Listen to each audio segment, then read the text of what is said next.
one, we have 5. Also, just quickly, VIP vehicle pass.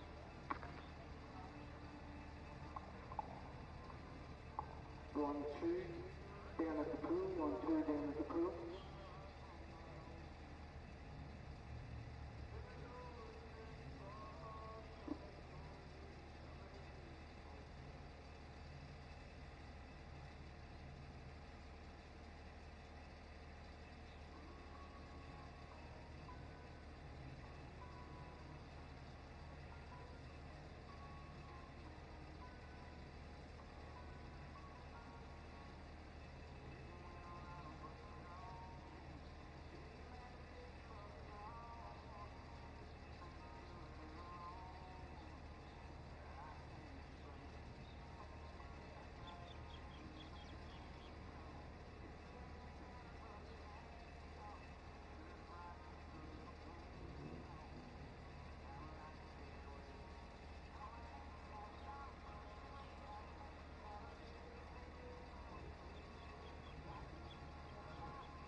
Good morning, Mark. Good morning, ladies and gentlemen. Welcome to Leyburn on this glorious Saturday morning. And first up, but yeah, we do the juniors up, and this is a competition for under 17-year-old racers. And there's quite a few in the field here. There's about 5 or 6 of them this year, and their competition is not based on fastest time; it's based on regularity, and by regularity, I mean they go out and set a time, and this is what they're doing right now. They're going out, estimating what kind of a time that they can do, and stick to that time. Because the regularity is that you lose points or gain points, depending on how this competition goes, by how far away from your nominated lap.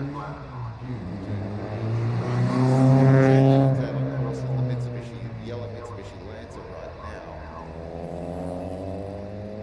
Now the Subaru Impreza that's following is Owen Michael.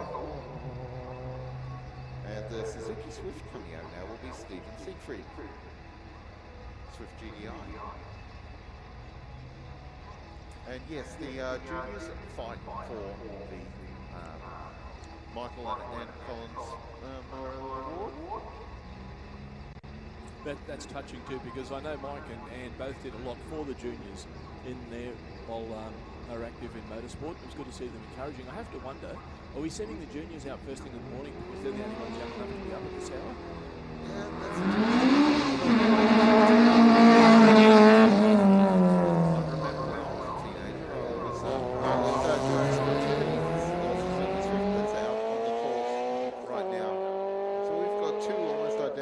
Suzuki Swifts in the entry.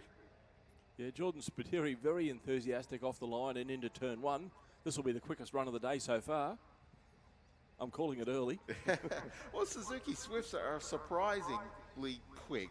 Road car, like those, the Swift GTI was, it was a 1.3 litre, 4-cylinder, and they used to dominate the Bathurst 12-hour in the E class. They were fighting against bigger, more powerful Toyota Corollas.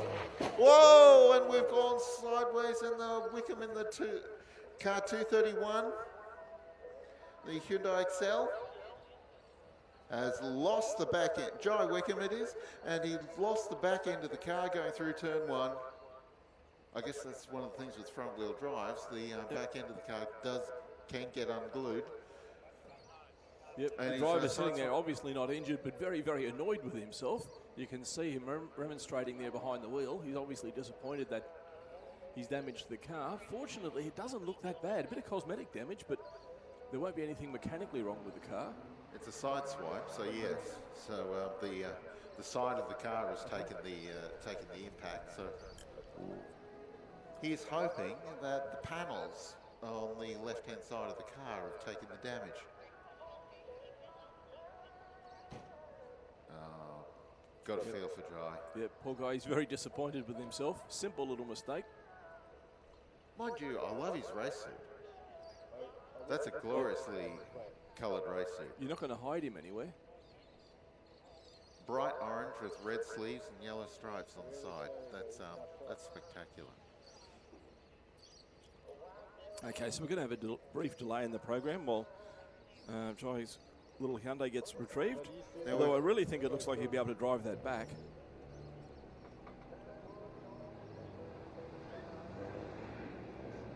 And indeed he is, David. Right on the way. And our hard-working volunteer officials are on the scene already with a safety car, and here comes the Manitou to make sure that the hay bale hasn't been moved. Now, next car up on the line is, I'm going to say, is Jai's teammate by the name of Pepper Wickham.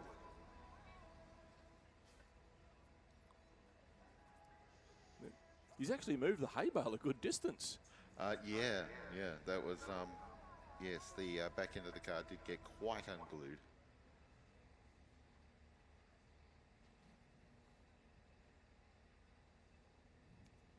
And we thank the team from Collins Hay for their support of the event. I'm just looking at our Bible. I say Bible, it's the list of details that each competitor gives us to assist us in commentary throughout the weekend. With 260 odd entry, 259 actually, I think. Not all of them are odd. Yeah, oh, well, that's true. 259 entries, it's a bit too much to try to memorise. I'm flat out remembering what I did yesterday. I can tell you all about stuff from 40 years ago. Oh, yeah, isn't it weird how your memory works that way? You can remember your childhood quite clearly, and then last week is... Yeah. Yes, Pepper Wickham's up on the line at the moment in her matching Hyundai XL to her brother Jai. And it says in the Bible here that Pepper just got sick of watching Jai go racing, so she wanted to join in. Absolutely. I think it's understated just how much of a family sport motor racing can be at club level. Oh, yeah, absolutely. And that's something that we will see throughout the entry list over the course of this weekend.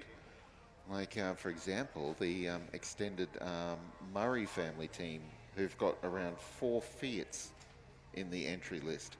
And some of them are spectacular.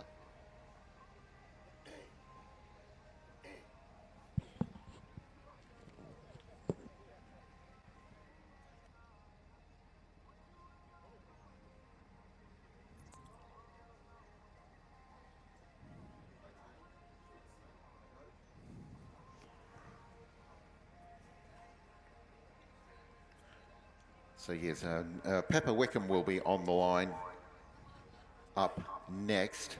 The next few all the juniors are towards the end of the list for those of you with your programs.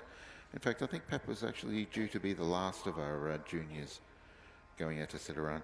This is Jai Wickham, I guess, is now going to have the he's going to have to make a proper guess at what his time will be. So I'm wondering what is going to have to set a time based on what Pepper has done, I'm guessing. And then what does the calculation do? Okay, little sister, got to do. I reckon I must be faster than my little sister, right? I know I am. Well, your sister doesn't have access to a Group A Corolla. Well, she does if she asks nicely, but she never has. David, when David goes motor racing, he has a ex-Bob Holden Group A Toyota Sprinter 11. It's a Toyota Sprinter, yep. Sprinter. And yeah, the original 86. And I am Well, that's for the younger audiences. That's the car they use in Initial D. yeah. Well, not that young these days. Initial D was a while ago now. Yeah, but I keep thinking that someone says 20 years ago, and I think of the 1980s. And speaking of the 1980s, we have 4 Bathurst 1000 Warriors from the 1980s in the entry list today. So that's something to watch out for when they come around. 4 members of the Heritage Touring Car Championship, of which David competes in his Bob Holden Corolla. But we've got an ex-Gary Wilmington Ford Falcon XD model. We have a ex-Chris Clearahan Mazda RX-7. Both of those from the Group C era. From the Group A era, we have a ex-Mark Scaife factory Nissan Skyline GTSR. That's not GTR. That's the previous model to the GTR. And the Holden Commodore of a VLSS Group A SV, which was a Lansvale Smash Repairs Steve Reed and Trevor Ashby car. Yeah, so look out for those. It's great to see 4 of the Heritage Touring cars. That's 4 genuine Bathurst 1000 starters here this weekend. Wonderful to see them support this event. And let's hope maybe we can get a few more next year. It's good to have them here. I don't want to put any pressure on you, David. Would you bring yours? I'm enjoying this too much. Also, this is I cheaper. don't blame you. Yep, but yeah.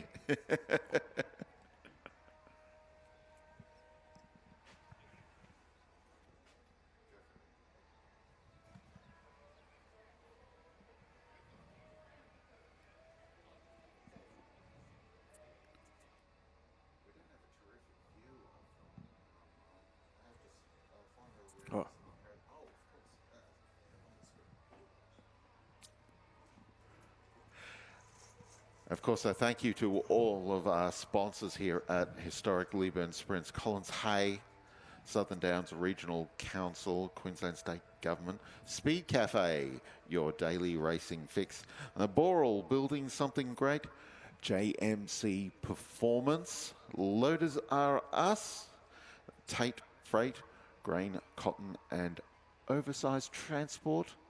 Next up, Digital, the Warwick Credit Union, TCP Designs, Shannons, of course, share the passion, John Connolly and Partners, Public Relations and Government Affairs Council, Bowden's Own, big shout out to everyone from Bowden's Own, Tom's Confectionery Warehouse, and Pipeline Testing Services. We thank all of you for your support of the Historic Leyburn Sprints. I drove past Tom's Confectionery Warehouse on my way to visit my sister, and it'd be rude not to stop in. I don't want to show up empty-handed. Also, Motorsport Australia, Warwick Tourism and Events, Trapnell Creations, Quipco, Anglers Meats, Southern Downs Granite Belt, Rodesi Products, and here we go, Pepper Wickham on her way. Another one of our Hyundai Excels. That was very neat and tidy. She should show her brother how to do that. I'm sure she will. There'll be some joshing afterwards, after he gets over it and feels a bit better. He's probably quite down right now. Yeah. Jai, come over and have a look at this. I've got some GoPro of my lap.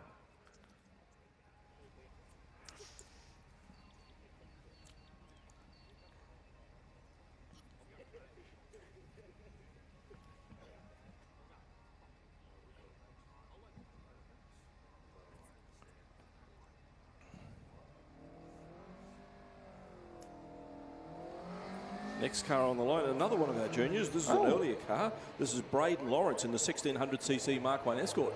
Beautifully turned out little car. Love the paint. Oh yeah, this is actually a really quite rapid Ford Escort. I can see that. Fortunately for the other juniors, this is a regularity competition rather than straight up speed. This car, of course, we see regularly here at Leyburn, this Mark 1 Ford Escort. Craig Lawrence, Jacob's father, the regular competitor in that car. And this looks like, is this Jai coming out for a rerun? Jai Wickham?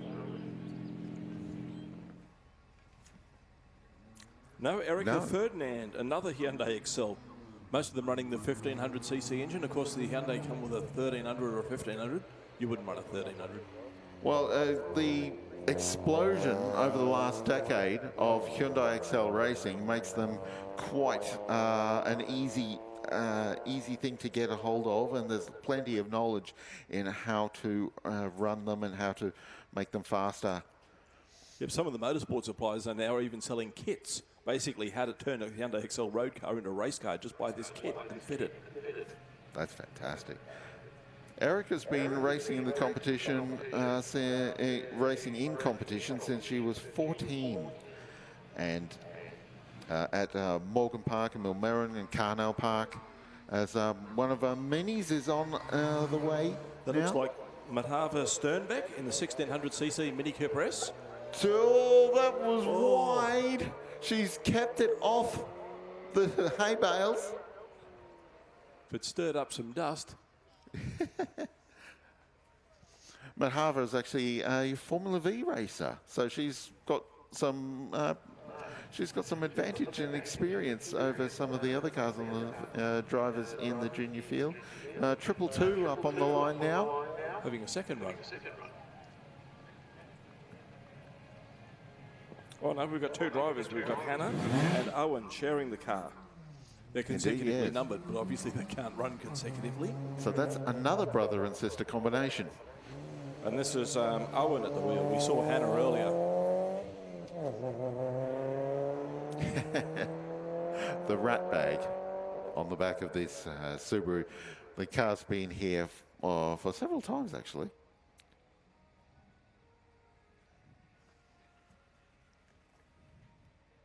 Two or 3 years now we've had the rat bag Subaru. Hannah is just 14. She's just Possibly the youngest competitor here? I'm pretty sure. Her brother Owen is 16. It's great to see kids getting out there and getting involved. Wow. Actually, somebody said to me once was, if you get your children involved in motorsport from a young age, they'll never have money to do drugs. So, yeah, as a service to the community. And someone said to me earlier, if you get your kids involved in motorsport, your husband will never have the time or the money to take anyone to a Coldplay concert. Yes.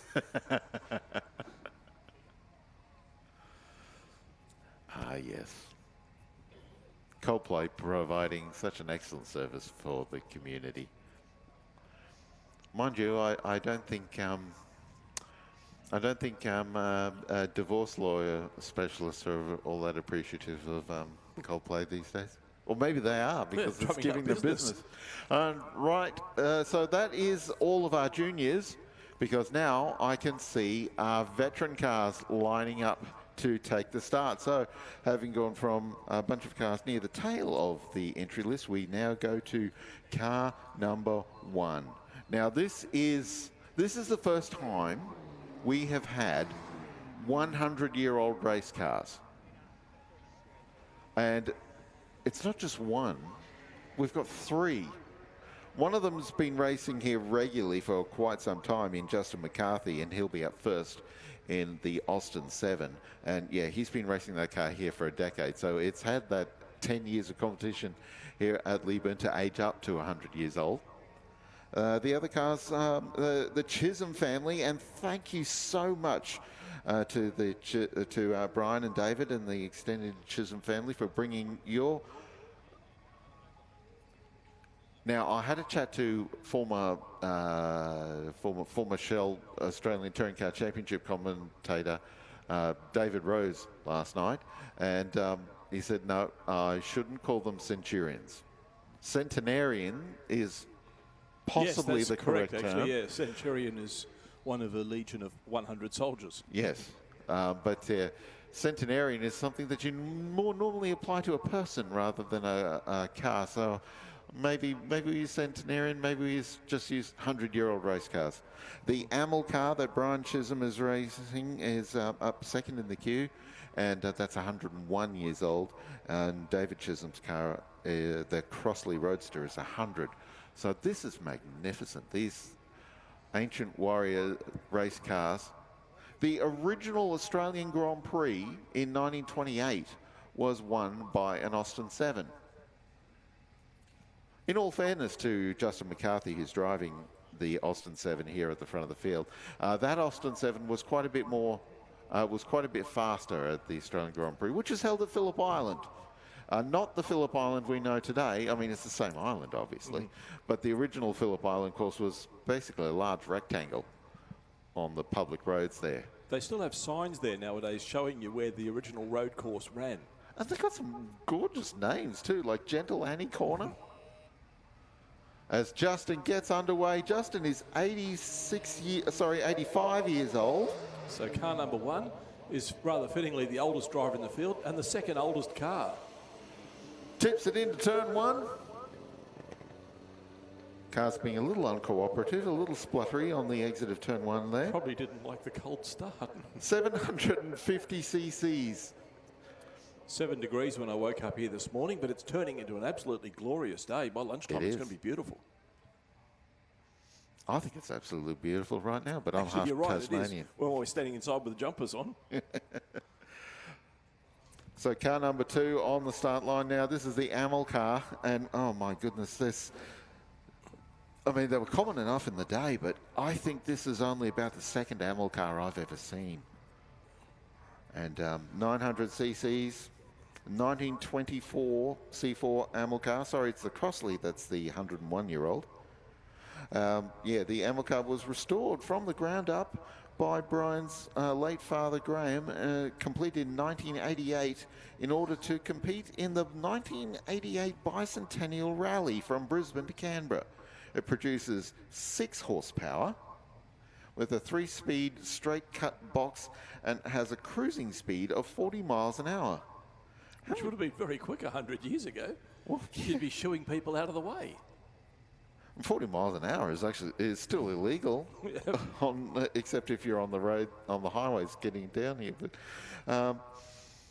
well, and the car only has rear brakes. There are no front brakes on this car. The Yamaha company was held in very high regard in the 1920s and 30s for their race car. They actually had a Formula One car, very brief. Well, sorry, not Formula One, a Grand Prix car. Formula One wasn't, as a name, wasn't created until the 1940s, post World War II. Just waiting a little while for Justin to complete his run. He's out of our sight. And to be fair, the Austin 7 is will be the slowest car in the field. Smallest engine capacity? Quite possibly, what was it, 750 cc's or something? Yeah, 748 to be precise, but you know, I said 750. The extra 2 cc's make a difference when you're at that end of the scale. Well, you're reminding me of my first car, which was a Toyota Corolla, and it was, I always used to refer to it as it was a 16 cc's engine. So yeah, that extra 16 was. My first car was a 1300cc Corolla. Well, there you go. How's that for? I did not know that that we'd started in the same car, more or less. Interesting reading through all the drivers. Thank you to those who filled out an information sheet for our commentators, because those of you who don't fill out an information sheet, we're just going to make stuff up. But thank you to those who did. And it's interesting to see how many guys have bought a car and restored it with their dad. I've often said, where would motorsport be without fathers? It'd be a lot worse off. I know my late dad was my biggest supporter, came to every race and was always there to give us a hand with the cars. And I think a lot of people could repeat that story. Just sending our Hyundai safety car out.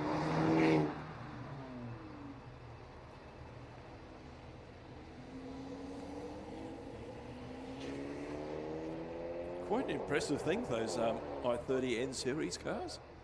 4-cylinder turbocharged. Yeah, there's a few of them racing in the Australian Production Car Championship over the last few years or so. Queensland racer Frank Mamarella, who come up through Excel Racing. I guess he just couldn't be bothered changing the badges, just moved over to an i30N. And that was quite potent for a little bit. Frank's been out of the saddle for a little bit now. Australian Production Car Championship was only up here in Queensland just 6 days ago for the fight in the night at Queensland Raceway, and that was, as it seemingly always is, was a much more entertaining race than you might think it is. We had a fabulous battle between 2 Ford Mustangs and a Chevrolet Camaro for a lot of the early parts of the race. Unfortunately, the Camaro blew up, and that's Tony Quinn's car, actually.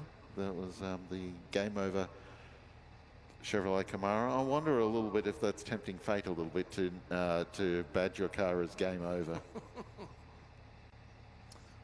But it was the Ford Mustang of Tyler Macklem and Hadrian Morrill who claimed the victory in the end of the race. There was a BMW M4 Turbo came up to finish second, and that was a Speed Cafe supported car of Robert Gourley.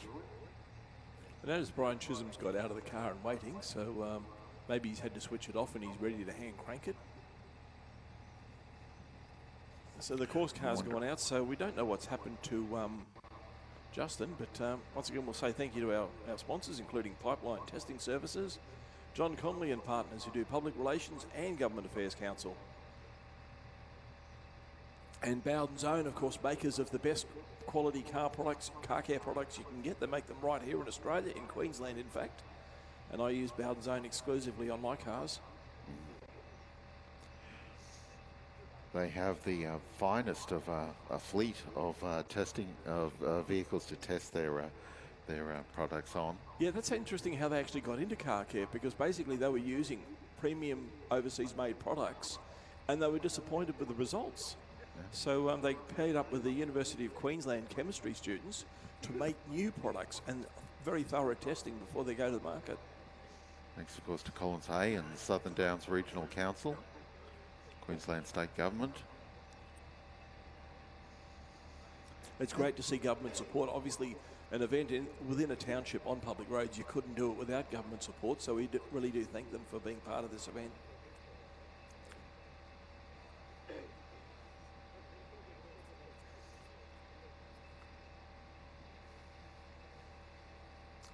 So we have the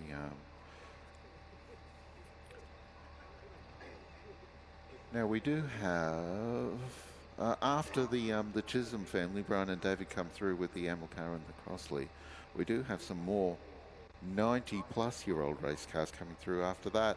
Warren Tight's Austin 7 will be up after that, and then Belinda Schiller, the first of the cars entered by the Schiller family, are coming through, and that Belinda Schiller's car is, if memory serves, and I'll refer to the Bible to make sure, I think it's one of our 1949 Australian Grand Prix cars. Yeah, it's great to see several of the original cars here taking part in it. And if you're wondering why this event exists, basically back in the 1990s it was decided that we should run an event to celebrate the 1949 Australian Grand Prix. Obviously the original Grand Prix circuit is unavailable because it doesn't really exist anymore. Yeah. It was a World War II airfield. And then they thought, why not have a round the houses sprint? So here we have an event that's been going for almost 30 years now. I came to the first 3 or 4 events as a spectator, and to look at the event now, it's just amazing how much it's grown. So many more spectators, so many more competitors, tremendous support from the local community, and it really is quite an amazing event, and that's why it's won the best motorsport event in Queensland twice in the last couple of years. We love it dearly here at this is my favourite motorsport event of the year. Been calling races at Queensland Raceway for over 20 years, but no, this is my favourite event. Look forward to it every single year. Now, we've got our older race cars up at the top of the entry list, but we've got competitions. The classes are absolutely cutthroat right throughout the field, and the fastest cars of the weekend we will see from about, they're a little bit further down in the entry list this year because we've got a few extra cars this year, but our open wheelers start coming up around car number 90. We've got some Formula V's immediately ahead of them, but the really quick cars start from car 90, and they are spectacular to watch. Of course, we'll be in particular watching out for the Gould of Dean Amos, who has won the event 9 times in the last 11 years, and one of those years was, well, and the 2 years that he didn't win were during COVID, when we didn't run one year, and then the second COVID year in 2021, we had basically a Queensland entries only, because he couldn't travel across borders. So the safety car's returned to its position. So we'll see a return to competition shortly. Brian Chisholm standing in front of the Camel car. Actually, no. Safety car's decided to do another lap. I'm wondering actually if the safety car's going to set a time, because that was quite the sprightly start there. It was indeed. Oh no, he's taking a shortcut. That'll get him disqualified from competition. Yeah, he's taking it slowly back through the towards the finish line, but when you cut out 3/4 of the racetrack, you can dawdle across the line and still say, "Oh, look, see, I completed the racetrack in 12 seconds." Our course record here is a 39.79, and that was set by Dean Amos in his Gould with the a Gould GR55B, which is a specialist British hill climb car. A lot of our really quick open wheelers are hill climbers, and Dean's a Australian hill climb champion, as well as 9 times Leyburn Sprints champion. Yeah, Nicholson McLaren V8, which I think is sort of distantly related now to the Cosworth DFE. That's something that's what the back of my head tells me. I'll need to look that up. Oh, I'm looking down at the cars at the dummy grid in front of the pub, and I can see one of my favourite cars. I'm allowed to have favourite cars. And one of my favourite cars there I can see is the Centaur Waggett sports car. It was a car that was raced by John French back in the day. Unfortunately, we lost John only 3 or 4 months ago. John was Dick Johnson's co-driver at Bathurst in 1981 in True Blue when they won, and he co-drove with them the year before and the year after as well when and back again in 1984. John French was a fantastic driver. Won the 1962 Australian GT Championship in that Centaur Waggett. Centaur. Okay, the car is the Centaur GT, but it's called the Centaur Waggett after the engine in the car, which is a inline 6-cylinder engine prepared or created by Waggett Engineering. It's actually based on a Holden, the Holden 6-cylinder engine.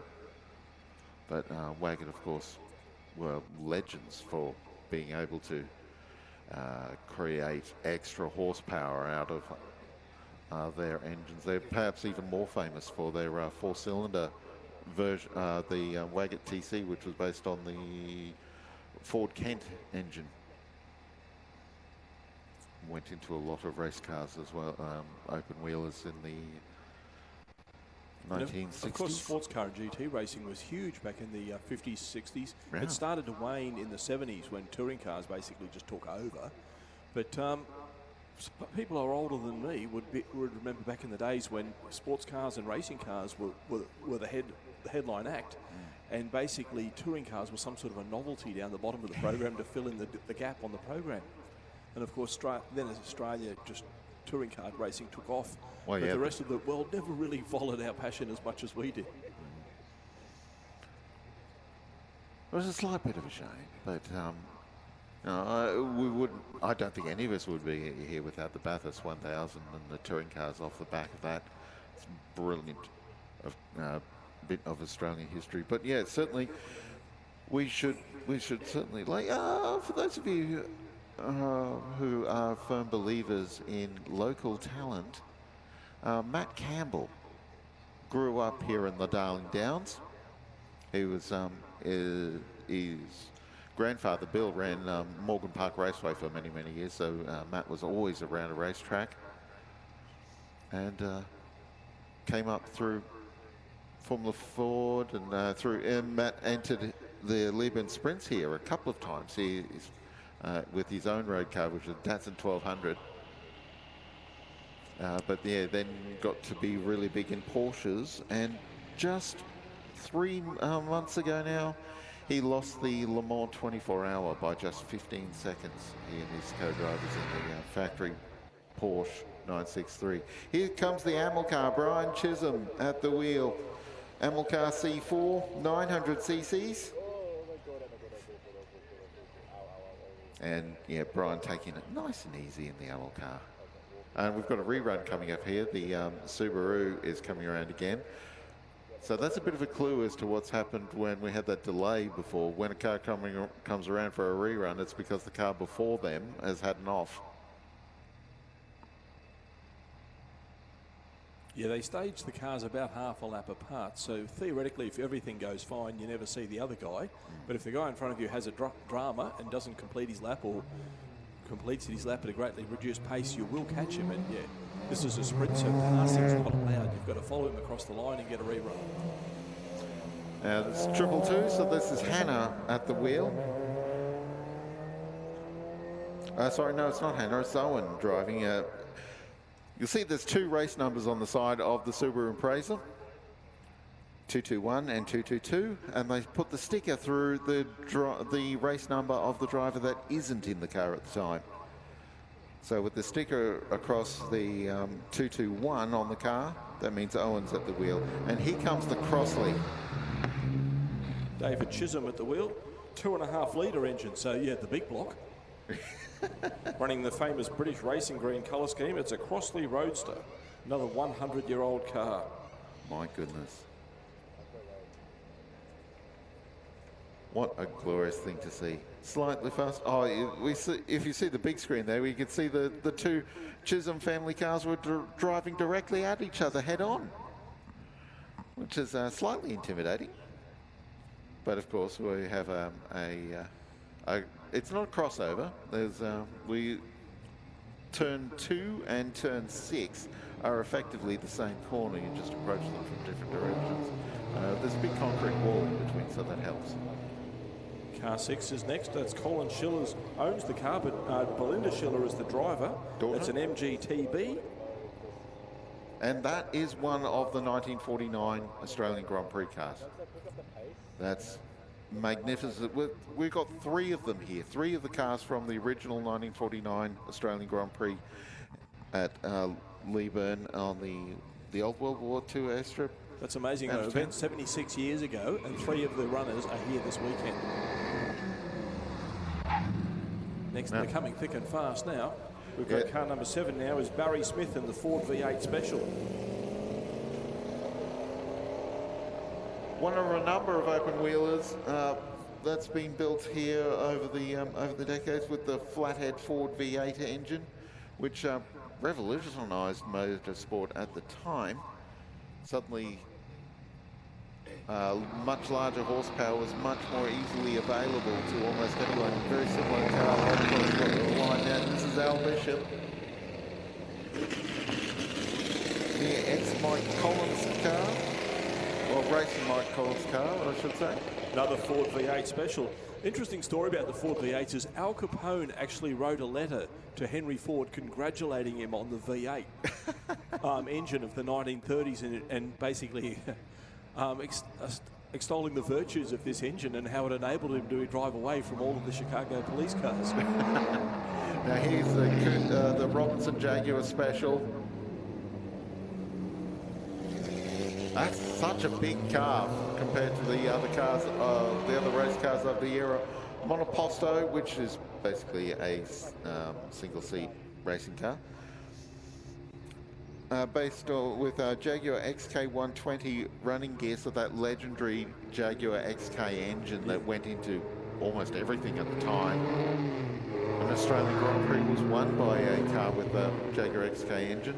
It was Lex Davison, no less, stuck a grandfather of Will Davison, just for reference. Yeah, Lex Davison stuck a Jaguar XK engine, sports car engine, into a HWM Formula 2 car and produced something that was basically able to match speeds with Formula 1 cars of the day.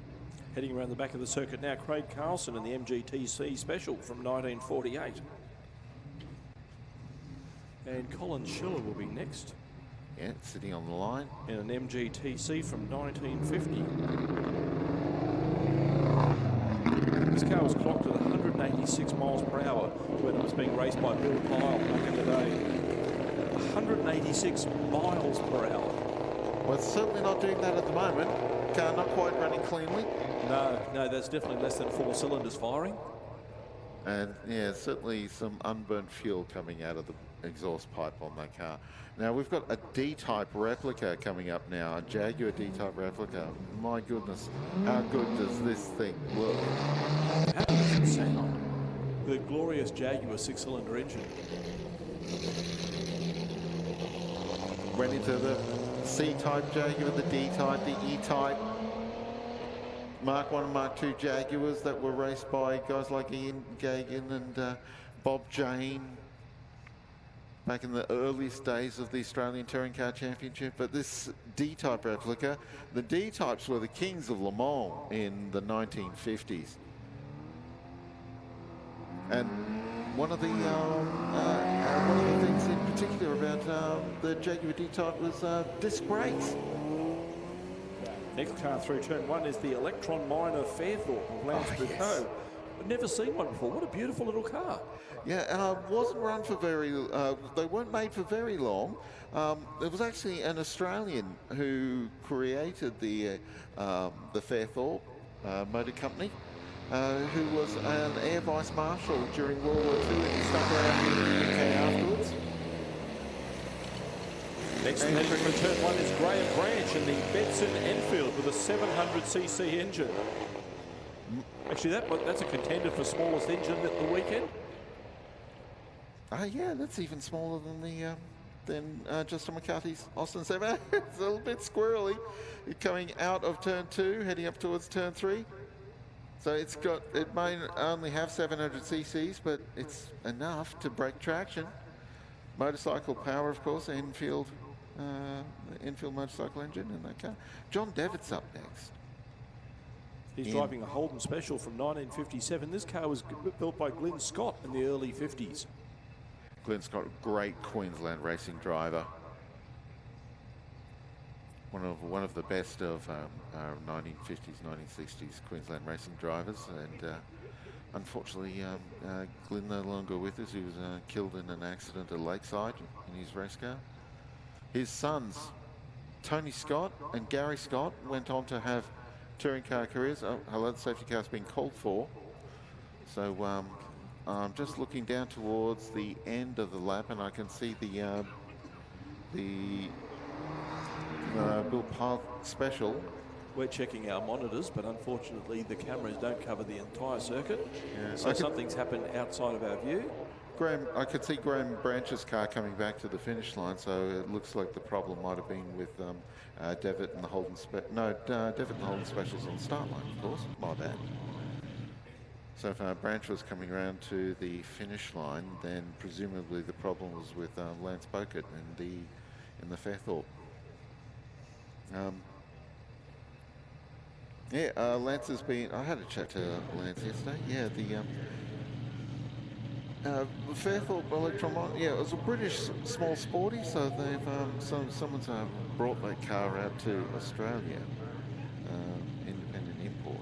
There weren't all that many. It was only for a few years, but yeah, like I mentioned, Air Vice Marshal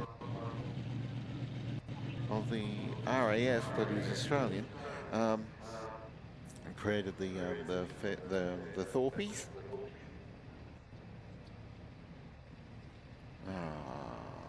This is, I'm getting old. I went around and when I had a chat to Lance to refresh my memory on the car, none of it sunk in. I'll have to go around and have a chat to Lance again. Okay, the recovery crew are heading out now, so one of the cars has failed to proceed, as they said back in the day. It was Rolls-Royce. In fact, the Rolls-Royce does not break down, it merely fails to proceed. That's aggressive taking the turn 1 by our recovery. Yeah, absolutely.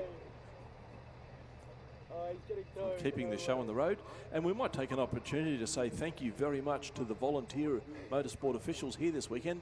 You cannot run motorsport without the volunteer officials. We thank you so much for your support, and it's tremendous that there are so many of them here. And thank you very much. Hope you're having a great day. Yeah. It's Chris Collins just blazing by on the. Well, looks like he's going to call the Manitou into action. Of course it is. That's why, yes, that makes perfect sense. I'm imagining that Chris has had to use that. Well, it's falling out of my memory. What do you call those little four-wheeled motorcycle farm things? ATV? Yeah, that'll do. Quad bike? Quad bike, that's the term I was looking for. And yeah, because Chris is competing as well as being part of the committee. And also as part of Collins Hay, who, if you look around the course, you can see the tremendous support we've been provided by Collins Hay, not only putting the hay in place, but also putting a lot of equipment in as well. No, good.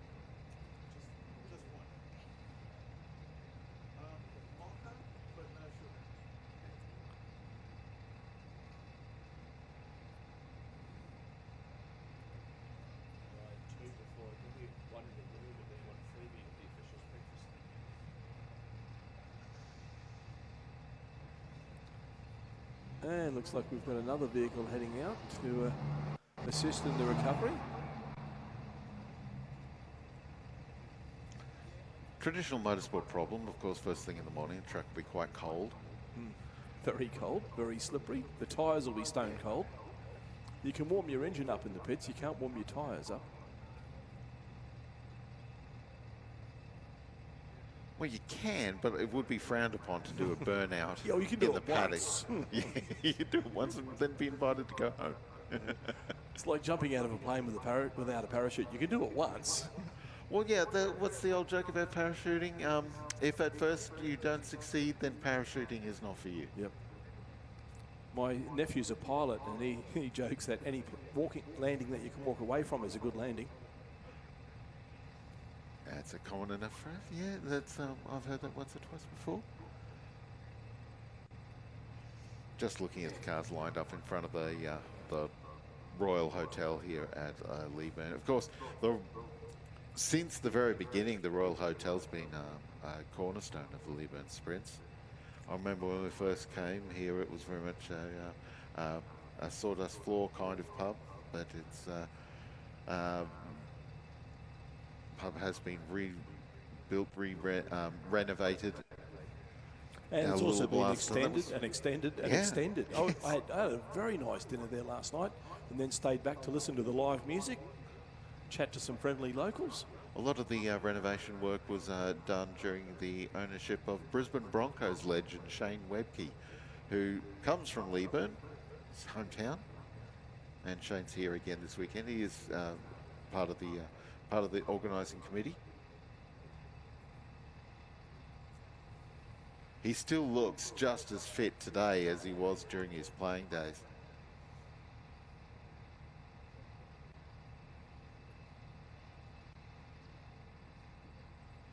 Two-time NRL Premier with the Broncos, as part of that the team in the 90s, if memory serves.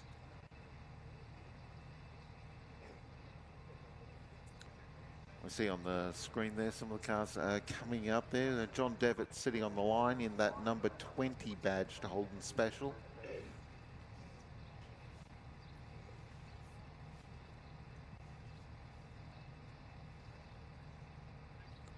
And make sure you grab yourselves a program, folks. It's an excellent program, plenty of articles to read, but also there's a colour photograph of every car competing.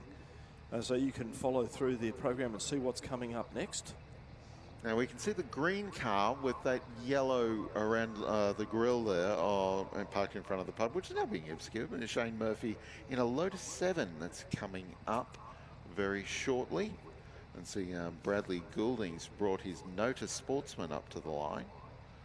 Notice are actually made in Brisbane.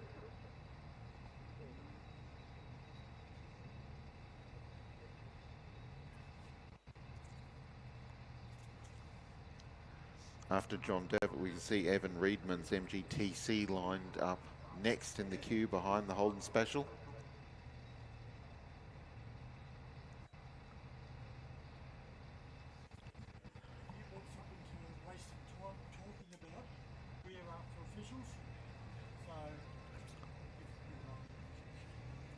We were talking earlier about the volunteer officials here at Motorsport. Absolutely cannot get by without them. We've just been handed a flyer from the Queensland Fire and Rescue Club. There's a number of groups that the officials work through, very active one, and some good friends of mine are actually members of the Queensland Fire and Rescue Club. They're looking for more members. They thank their patron Victor Bray. Drag racing legend. Yeah, drag racing lesson. The Fire and Rescue Club, not only do they attend events like Leyburn Street Sprints, but they're also at all their circuit race meetings, and they work at the drag strips as well. So, yeah, plenty of information if you want to get in touch with the Queensland Fire and Rescue Club.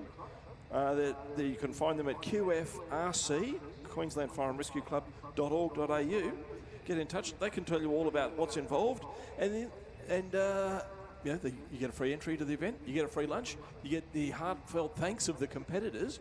Tremendous camaraderie. They're a friendly bunch of blokes. I always see them having dinner together at the pubs on Saturday nights at every motorsport event.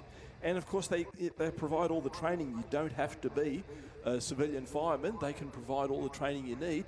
And the thing about working in fire and rescue, I actually did it many, many years ago when I was younger and fitter, is 90% of the time you're just sitting back in the truck watching the racing. It's only every now and then when things go wrong that you get work to do. Unlike the flaggies, for instance, who are working constantly from start to finish of the event. But yes, so many opportunities for you to get involved in motorsport as an official. We've got the flaggies, we've got the We've got the fireys, we've also got the timekeepers who provide all the results for us, and the scrutineers. Their job is to inspect the cars and make sure that they're suitable for competition. No one's gaining unfair advantages, of course. Obviously, scrutineering is a great job for people with mechanical knowledge. But yeah, please do consider becoming a motorsport official. And at the end of the day, if you want to find out a bit more, after the competition's over, have a chat to one of the officials. They can tell you how to get involved.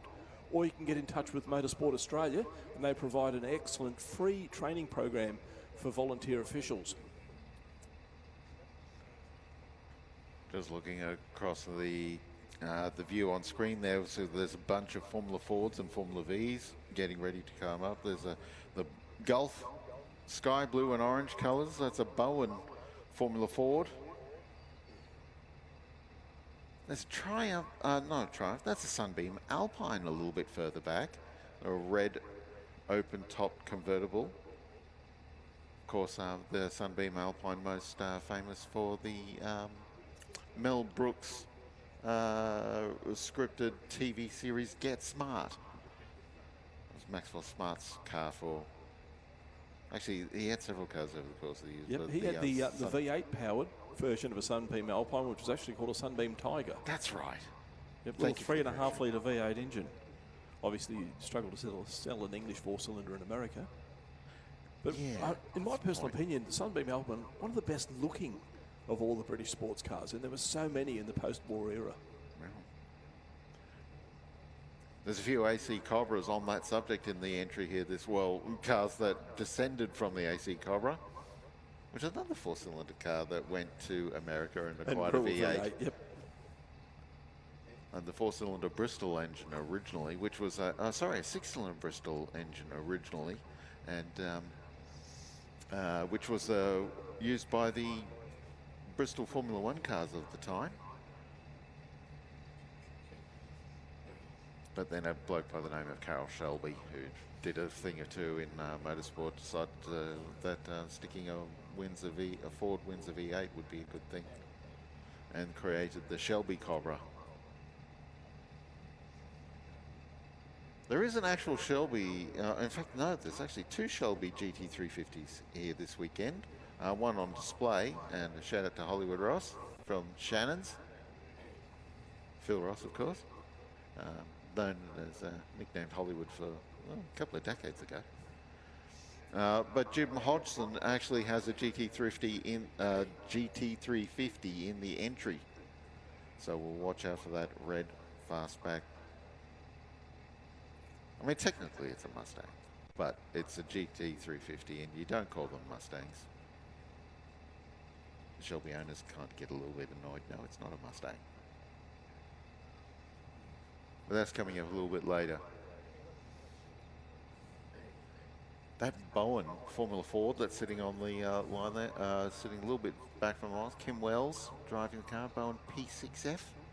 There's two P6. The Bowen P6 is one of the most versatile race cars ever designed. It could be a Formula Ford, and there's two Bowen P6s in the entry here. It could be a Formula Ford, it could be something a little bit more exciting than that. It could even be a Formula 5000. And we have the Formula 5, the one and only Formula 5000 Bowen is here in the entry as well. Shout out, of course, to our some of the veterans of Formula 5000 racing here this weekend. Some of our many legends, Kevin Bartlett and Warwick Brown, who raced Formula 5000s in the era. Bruce Allison, I think, and they're fantastic supporters of the Historic Leyburn Sprints. On the subject of KB, Kevin Bartlett, one of his old race cars is here on display here this weekend. The car that, with Kevin driving, was the first driver to ever record a 100-mile-an-hour average lap at Bathurst, and that was a Brabham BT11 Climax.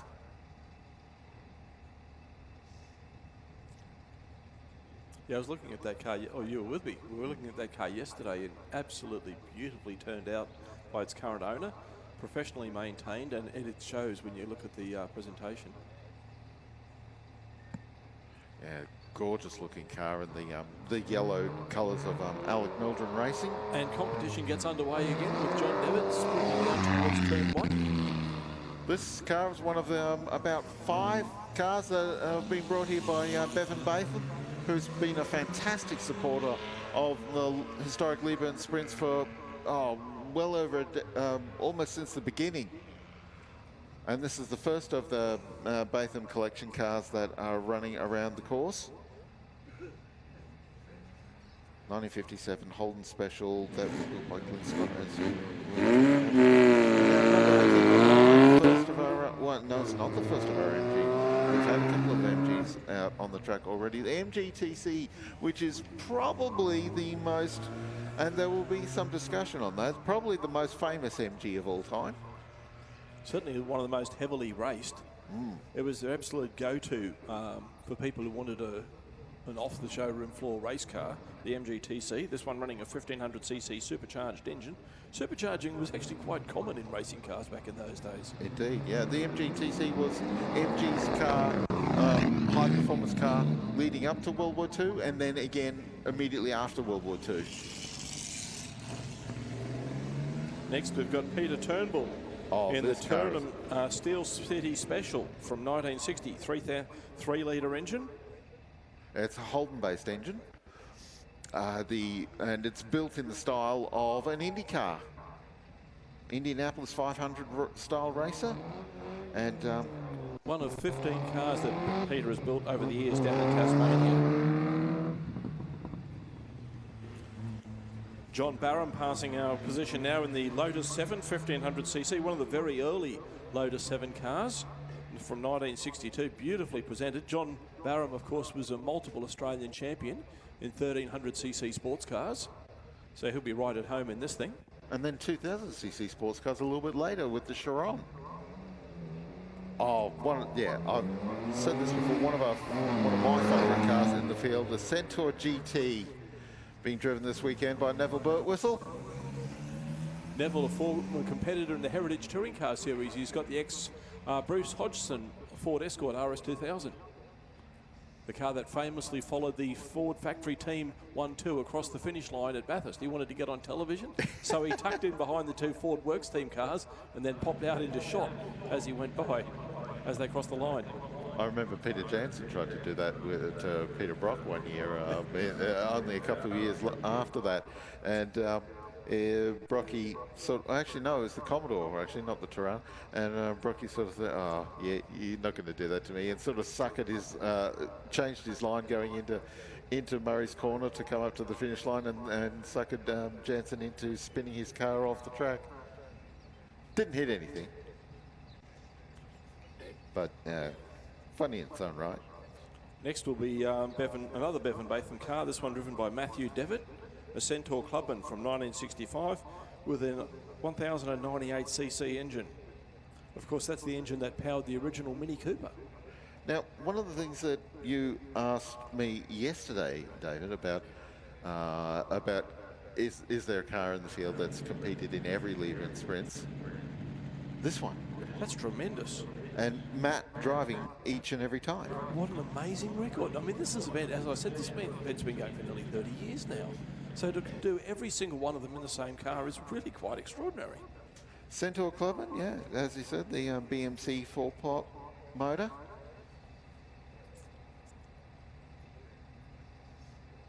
And Matt's a regular competitor in the Queensland Touring Car Championship. Races a E46 Series BMW. And he brought the BMW to the racetrack here this weekend, and his daughter Sophia will drive the car in the sprints. He's just been flagged away. Here comes Matthew. Very crisp sounding car. Yeah, and even by the standards of Clubman's, it's a very modest car, this the Centaur Clubman. Very little to it at all as a car. Classic So Colin Chapman design, less is more. Yeah. Of course, his theory is that the car completely disassembles itself from wear and tear as it crosses the finish line, then it's been perfectly engineered. there's plenty of time to rebuild the car. Mike Osborne makes a very enthusiastic departure from the start-finish line in the Osper. 1100cc with an aluminium body. Okay, he's the loudest car of the day so far, but I'm sure we'll eclipse that later. Like the like Lance Bocott's Fairthorpe Electron, the Osper 101 was also built by Australians in the United Kingdom and then brought here. Next car rushing down into turn 1 is car 24. That's Bradley Goulding in the Nota 1500cc Sportsman. And Brisbane-built car, that car. The Notas were built in this part of the world. Looking quite rapid through the first part of the course. He disappears from our view, so we'll turn our attention to the monitors where we can watch him heading around the back of the circuit. The Nota have built one of the wildest looking cars ever built in Australia. The Nota Fang. Those of you with access to Google, look up Nota Fang and you'll see exactly what I mean about how wild and eccentric that car looks. Brian Aldred just went past in the Centaur. Another of our Centaur clubmans. The car was built in 1965, raced for 10 years, and then it was neglected until it was rebuilt. Oh, here's something very, very nice indeed. Greg Ross at the wheel, owned by Gwen Cook. And this is our Jaguar XJ13 replica. The Jaguar XJ13 was a car that Jaguar designed to go racing and go to Le Mans. They built one and then decided that, you know, maybe it wasn't quite the right thing for what Jaguar was doing at the time. But look how pretty this car is. Absolutely stunning car, beautifully presented too. But interesting, the Jaguar XJ13 is now in the Jaguar Museum and it's worth £7 million. That's why Greg Ross has obviously decided to drive a replica rather than buy the real one. That glorious V12 sound, and almost as pretty, no, maybe it's even prettier. The Alfa Malilar coming around, and Brad Stratton at the wheel. Brad drives this car most years here at Leyburn and has been driving this car for quite a while. Another one of the Bevan Batham cars. Oh, watch those gear changes, Brad. Yeah, Brad Stratton, very experienced competitor in motorsport, was a regular in the Australian Touring Car Championship for a couple of years, done several Bathurst 1000s, including a third in class one year, in the car that I own now. Ah. And also and these days is one of V8 supercars is safety car drivers. But, you know, you can only drive safety cars so many times before you decide, no, I want to get back in a race car again. Also races a turbocharged Ford Focus in improved production racing.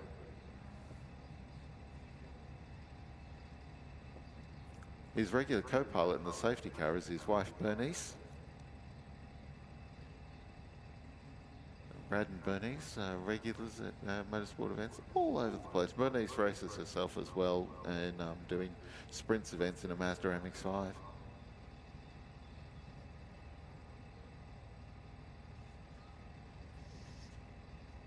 Shane Murphy sitting on the line in the Lotus 7.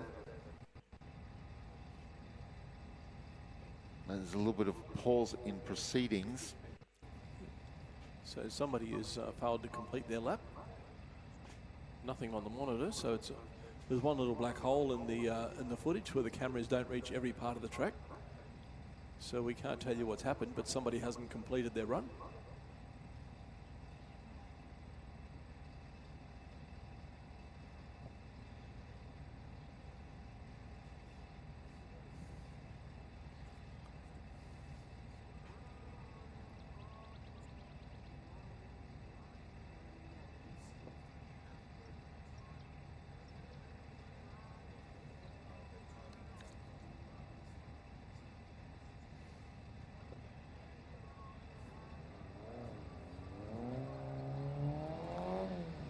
We're back on again. Shane Murphy heading down towards our position here at turn 1 in the Lotus 7 1968 model car.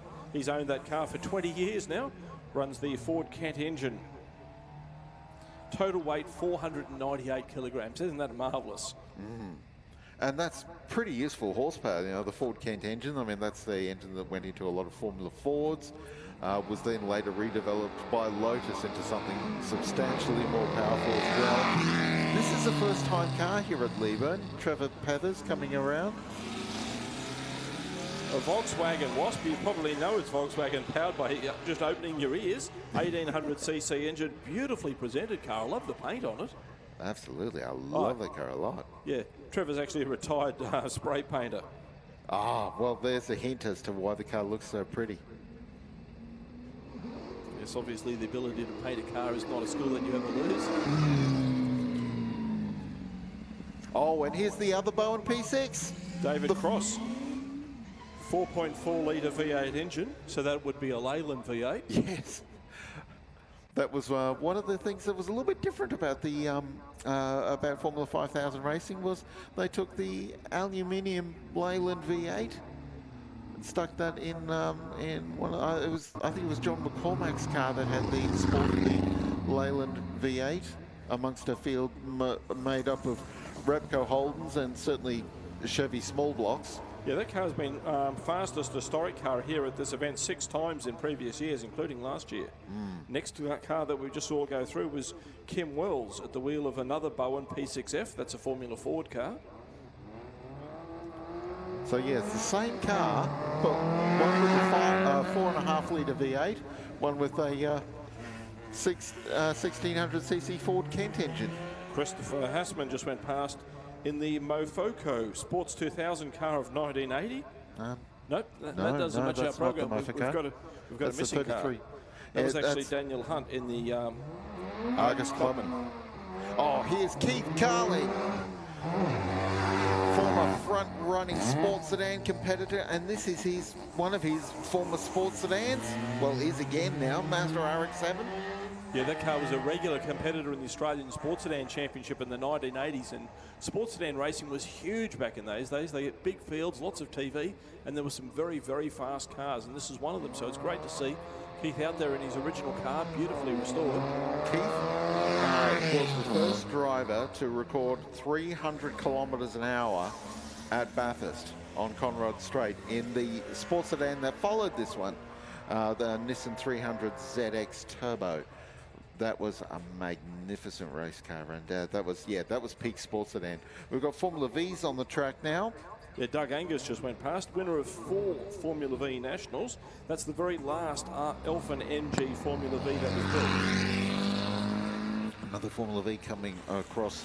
That's Kip McIntyre in another 1200cc Formula V. Of course, the later model Formula Vs nowadays run the 1600cc, but all the historic cars run the original 1200cc engine. And mechanically, it's all Volkswagen Type 1, 1200cc. Historic logbook car, so that's why we've got several Formula Vs in the entry. This will be Ross Rundle on the line now in the Reynard Formula Ford. Ross used to race in the Queensland Sports Car Championship in a Manetti, and has this is the first time here with the Reynard. He brought the Manetti out here once or twice. But yeah, this is an American Reynard rather than one that competed in the Australian Formula Ford Championship. And this car's pretty familiar. It's run here at Leyburn several times before with the previous owner of the car.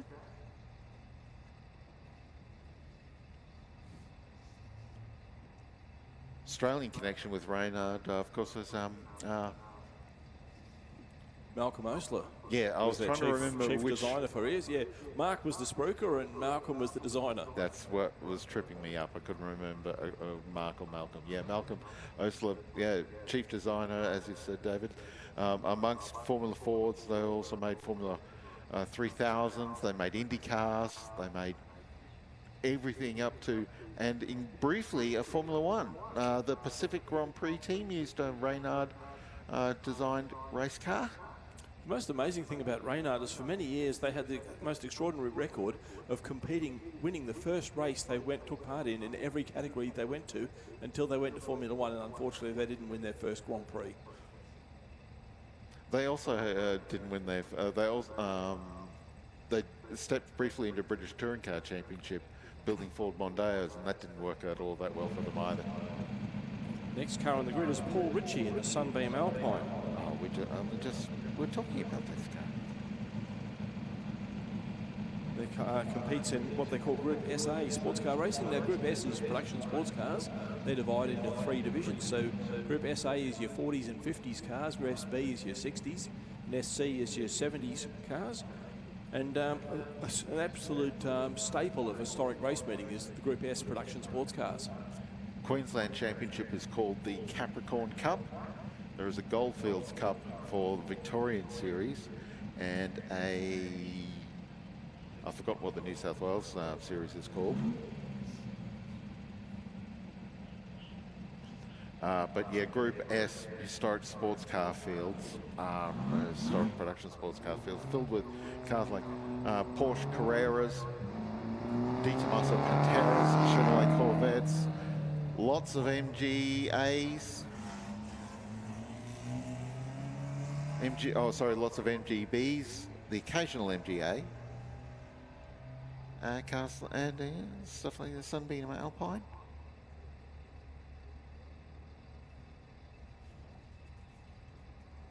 Great class to watch, Group S. There's always very good racing. Peter Everett is next in the Triumph TR2.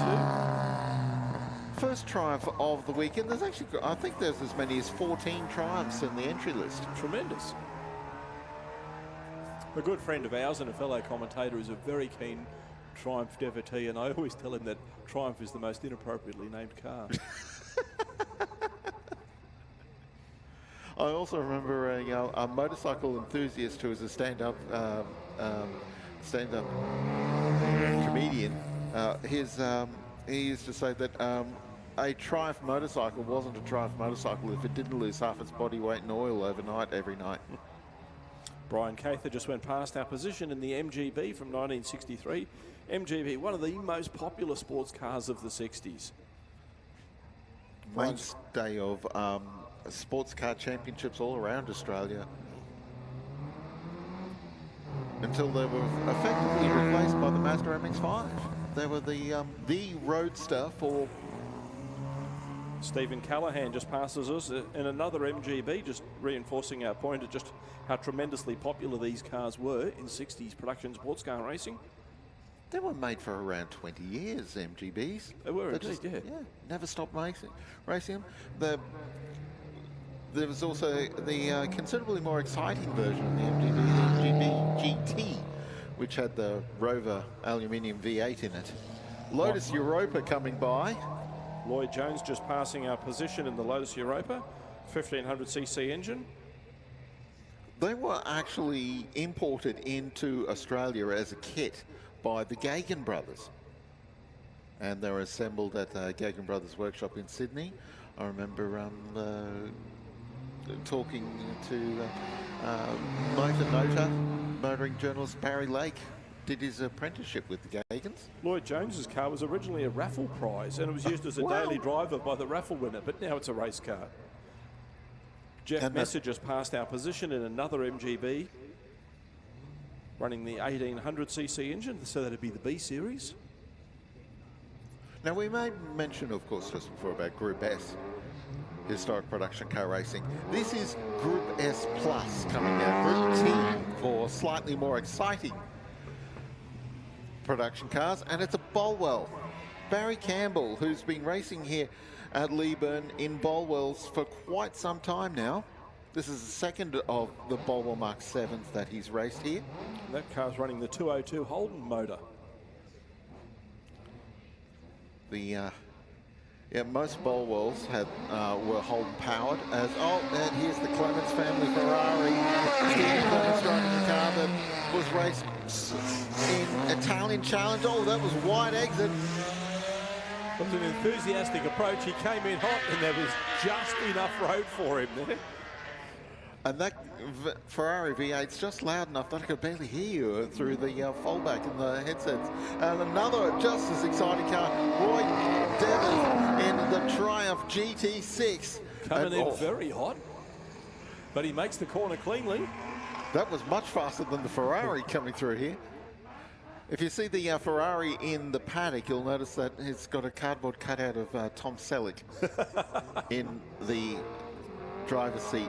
That will always be the Magnum PI car for a generation. Roy Davis is approaching up. No, that's not Roy Davis. We've missed a car program. Roy Davis went through previously. That's Alan Greenbury in the Morris Minor who's just come past us. But yeah, Roy Davis in the Triumph was just so quick that we just lost track of it. I didn't have time to turn the page. And we've got live timing now. Our fastest time through the gates at the moment is Stephen Clements in the Ferrari. He set a 50. That's our first sub-minute time, and Roy Davis follows with a 55-second time. Cameron Todd just passed our position in the Austin Lancer. That's one of the Group NA cars. Now, Group NA is for production touring cars pre-1960. Group N, a class close to your heart, David? Absolutely, yeah. Of course, I was a very keen Group N competitor for many years. NA is the pre-60 cars. Then NB is the Appendix J cars from pre-65. And then, of course, they have Group NC, which is for 65 to 72 cars. Alan Archer just went by in the Ford Anglia, 1500cc. Very popular little car, the Anglia, back in the day. There were so many of them raced in production car and touring car racing. Best known these days for a car that can fly. Absolutely. Teenage magicians on board. The first of our Alfa Romeos in the entry, coming by us right now. Marvellous little car that, driven by it's driven by Philip Kay, the car owner, the GT Sport 105. Yeah, Alfa 105s were a magnificent. Oh, the four-cylinder Alfa Romeo engine's one of the great racing engines of all time, and those Alfa 105 series cars were such a great part of the history of the Bathurst 1000. They were in the late 60s and into the mid 70s. They were an outright competitive car, but they were so much more advanced than the other cars of the day. Twin cam, overhead cam, independent rear end, four-wheel disc brakes, 5-speed gearboxes, stuff we all take for granted nowadays. But it was the stuff of legend back in the 60s. Richard Markin is coming towards us now in the Peugeot 403. That was another popular car in the early 60s, especially in endurance racing. The Peugeots were super reliable. And I've got to say, Richard's car is beautifully presented. Bob Holden, his first Bathurst, I say Bathurst in inverted commas because the first 3 Bathurst races were actually held at Phillip Island. But Bob Holden was in, I think in 1960, Phillip Island 500-mile race in a Peugeot 403. Yeah, they were very popular. Mark 1 Jaguar, or is it a Mark 2? It's a Mark II. Greg Menzies at the wheel. 3-litre engine, which is, it's a 3.8 litres. Yeah, sorry, we're misreading the program. It's got the 3.8-litre engine. Triple carb, triple SUs, of course. Mark 1 and Mark 2 Jaguars won the first 4 Australian Touring Car Championships. The first one by David Mackay. Yeah. David Mackay. And then the second was run by Bill Pitt at Lowood, which is not that far from here. And a Queenslander. And indeed. That was one of my trivia questions from Thursday night at the RSL. Murray Rowland was just went by in another Ford Anglia. And we've actually here he is. Okay, we're running out of order here. It's confusing us. We can only just follow the numbers. Well, there are 2 drivers sharing the Mitsubishi Lancer. Yep, that's what it is. So, yeah, it's Murray Rowland next. Actually, Alex Niven was in the entry with the Toyota Corolla, but he's driving Sam's Mitsubishi Lancer around the course right now. And this is the Angria. See, it's not a Ford Anglia. This is Ford Angria. That's what the number plate at least says on the front of the car. First of many Cortinas in the entry. Mark 1 Cortina GT. Another Group N specification car. Car of Michael Rosa. Trivia question for you. What was the first Cortina to drive in the Australian Touring Car Championship? Ian Gagan. No, it was actually Harry Firth at Mallala in 1963. Just 12 months first. Yeah, that was only 12 months later. Not the first Mini that we've seen on track today, but certainly the most aggressive that we've had so far.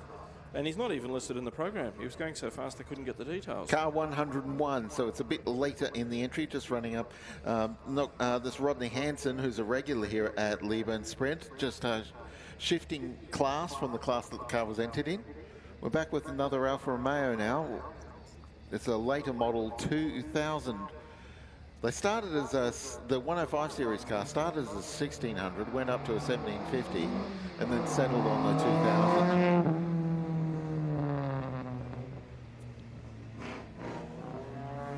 And that's Mel Kaysen at the wheel. Yeah, the Kaysons have been bringing this Alpha to Leyburn quite a while. And since 2005. And yeah, as you see, the SC written on the side of the car means it's a Group S car. And here's Paul Gilbert's Datsun 1600. I was looking at this car yesterday and I was wondering who had it. It's beautifully turned out. And aggressively driven as well. Paul's been coming to Leyburn for a long time as well. Class winner in what is a very competitive class, actually. Just looking to the lap times now. Hansen's Mini has gone through in a 56.4. That is not hanging around. No, not in the slightest. More Cortina GT on the way. That's Phil Haskett at the wheel of his car. It's a Mark 1, 1600cc. Yeah, Ford Cortina GT won the first Bathurst 1000, or Bathurst 500, after the race moved to Bathurst from Phillip Island. Basically, the Armstrong 500, it was called then, got so big and so popular that the cars tore the track to shreds. So the car had to, the race had to be relocated for safety reasons as much as anything else. And then, another one running out of Turner's car 58. And that's Greg Schilt. Driving the Neil Lewis Mark 1 Cortina. Yeah, Cortina 240, which means it had the 1500cc engine rather than the big 1600cc engine. Now we've got car 62, Glenn Potter, another Mark 1 Cortina. Now Glenn used to compete in early Holden for many years, but Ken Freeburg talked him into buying a Cortina, and here he is. Duck and cover, folks. This is going to be one of the most aggressively driven cars throughout the weekend. The Mazda R100 of Matthew Clift, regular Group N historic touring car competitor in a Mazda RX-2, but he pounds this R100, drives it like he's stolen it with the police in pursuit. One of our very best in Group N historic touring car racing here in Queensland.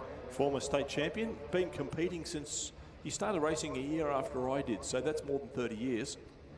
Very experienced and quite successful, and of course the proprietor of Morgan Park Performance, where goodness knows how many state championship race winning cars have been built.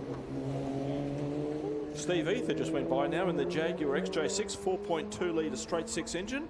The car was built for Targa Tasmania and Classic Adelaide. Just waiting to see Matt Cliff's lap time. I can see him coming back through the chicane, heading into turn 6. Across the line, a 55.8. That's not actually the fastest. Another one of the Matt Cliff built and prepared race cars, Bob Haggerty, also a Queensland Historic Touring Car Champion in the Mazda RX-2. That's his regular Touring Car Championship. I'm not liking that level of smoke. I mean, it's a Mazda rotary, so they breathe a bit heavier than... They do indeed, yep. They use oil as a lubrication in the combustion process. Tirana XU1. Dave Malone at the wheel. Dave used to run a Tirana in the Queensland Pre-Production Series back in the days when it was called Club Cars, then moved on to Group NC Historic Touring Cars when that was invented in 1995 when they started to recognise the pre-73 cars. And rest of sports stand for a while. Another RX2, and that did sound healthy on the run to turn 2. Matthew Clift owns the car, but Casey Springate is driving it. Oh, that was just a bit of off-throttle noise. And it's another one built to Group NC Historic Touring Car rigs. Norm Foister is next, another Group NC car. Oh, sideways off the line. The smoky burnout. Who doesn't love a long smoky burnout? Norm Foister in the HQ Monaro, 350 Chevy small block V8. It's funny how they could Chevrolet call a 350 a small block. Almost 6 litres and it's still small. But then again, that's because the big blocks are 4.27 7-litre. Off the line, the first of our Falcon GTs in the field. Hitting the corner of the wheel. XY GTHO replica, 351 Cleveland V8 engine. The McConnells are running a pair of matched Fords in the field. The paint scheme on them identical. The other car's a Mark II Cortina GT that we'll see a little bit later. And here's a guy who you used to race against, Dave Patterson. Yep, Ken Oliver, one of the hard-working organising committee for this event. And this event just takes so much work in the lead-up, building, preparing, organising, getting everything in place. There's so much to be done. And Ken Oliver, hard-working local, in this beautiful HK Monaro GTS with the 327 Chevy V8 engine. Another car built to the Group NC regulations. Car that the HK GTS 327 was won Bathurst in 1968 in the hands of Bruce McPhee and inverted commas Barry Mulholland, because Barry Mulholland was only ever allowed to do 1 lap of the car during the Bathurst 500 in the day, while when Bruce McPhee had to come into the pits to take a toilet break. And of course, after 1969, they allowed them to run single driver for a couple of years. So poor old Barry got the flick. Yeah, and Bruce McPhee ran the car on his own in those years. And by which time he was part of the Ford factory team. Left the Monaros behind. But yeah, it's an astonishing story, the whole Monaro. The original whole Monaro was designed to be only sold as a 6-cylinder car. We've got a very slow-moving car proceeding through the final turn. That's the XY Falcon. Yeah, now that would suggest that the car immediately before has had McConnell, a drama. Yeah, and my short-term memory can't even tell me who that was. Might have been Norm Foister in the HQ. So yeah, Norm may not have completed his lap. So the drivers are told, obviously, if they come across an incident, drive very slowly past it and then limp it back to the pits. And you'll get a rerun. And you'll get a rerun, yes. Yeah, the whole Monaro was originally only going to be a 6-cylinder. But then Bathurst 1967 happened and Ford introduced the Ford Falcon GT, the first Ford Falcon V8, and the publicity boost that they got from the 1-2 victory meant that Holden said, oh, we've got to do V8s now too. So they then created the V8 Monaro, but the decision was so late in the process that they wanted the Chevy 350 to power the Holden Monaro, and they couldn't get them in time. The decision was made so late, so they had the 5.4 litre Chevy 327 in the HK Monaro. Once the HT Monaro came along, there was able to stick the 350 in it. Rocket Rod just went past our position in the recovery ute. So the car that failed to proceed, we think it might be Norm Foister, so he's going to come back on the end of a rope. Well, we saw how energetic Norm's takeoff was. Yes. I'm wondering if maybe he's has he been a little maintained bit... the enthusiasm for the whole run? Apparently he has. But yeah, great crowd turning out here. I'm looking at all the bleachers, they're filling up. When I was walking around yesterday, because I haven't been here for so long, and I was looking at the amazing developments here, and there's bleachers everywhere, and it's great to see them being used, and we've got lots of people lining the fences. Where our position here is on the outside of turn 1, and a lot of people have come down to turn 1 to see people arriving enthusiastically at the first corner. Well, a lot of drama happens there at the first turn. It's probably the most exciting part of the course for spectators. Not for the competitors, of course. That chicane, that quite rapid chicane, is probably the most exciting bit for competitors. And I'm also loving how many of our spectators here are sporting some rather valuable-looking cameras. And there's 3 of them just here right in front of our commentary box here. And one of them's even got a windsock on mounted on the top of it, so he's shooting video rather than stills. And tell you what, one of the bugbears of modern racing circuits is that the amateur photographers cannot see anything because it's all obscured by the safety fencing.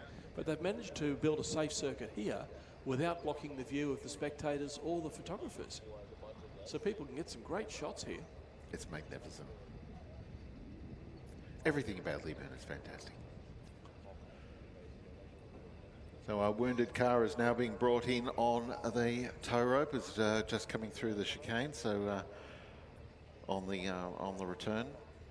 So that incident's happened out the back behind the school, Leyburn State School.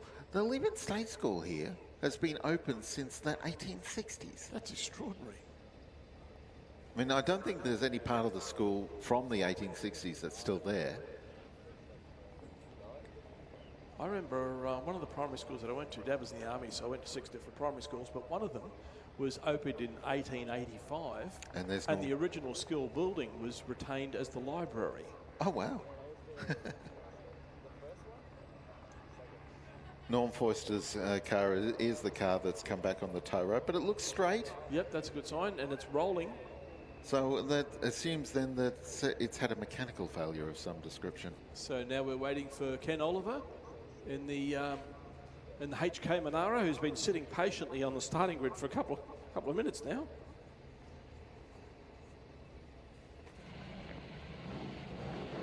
And there goes Ken, car number 70.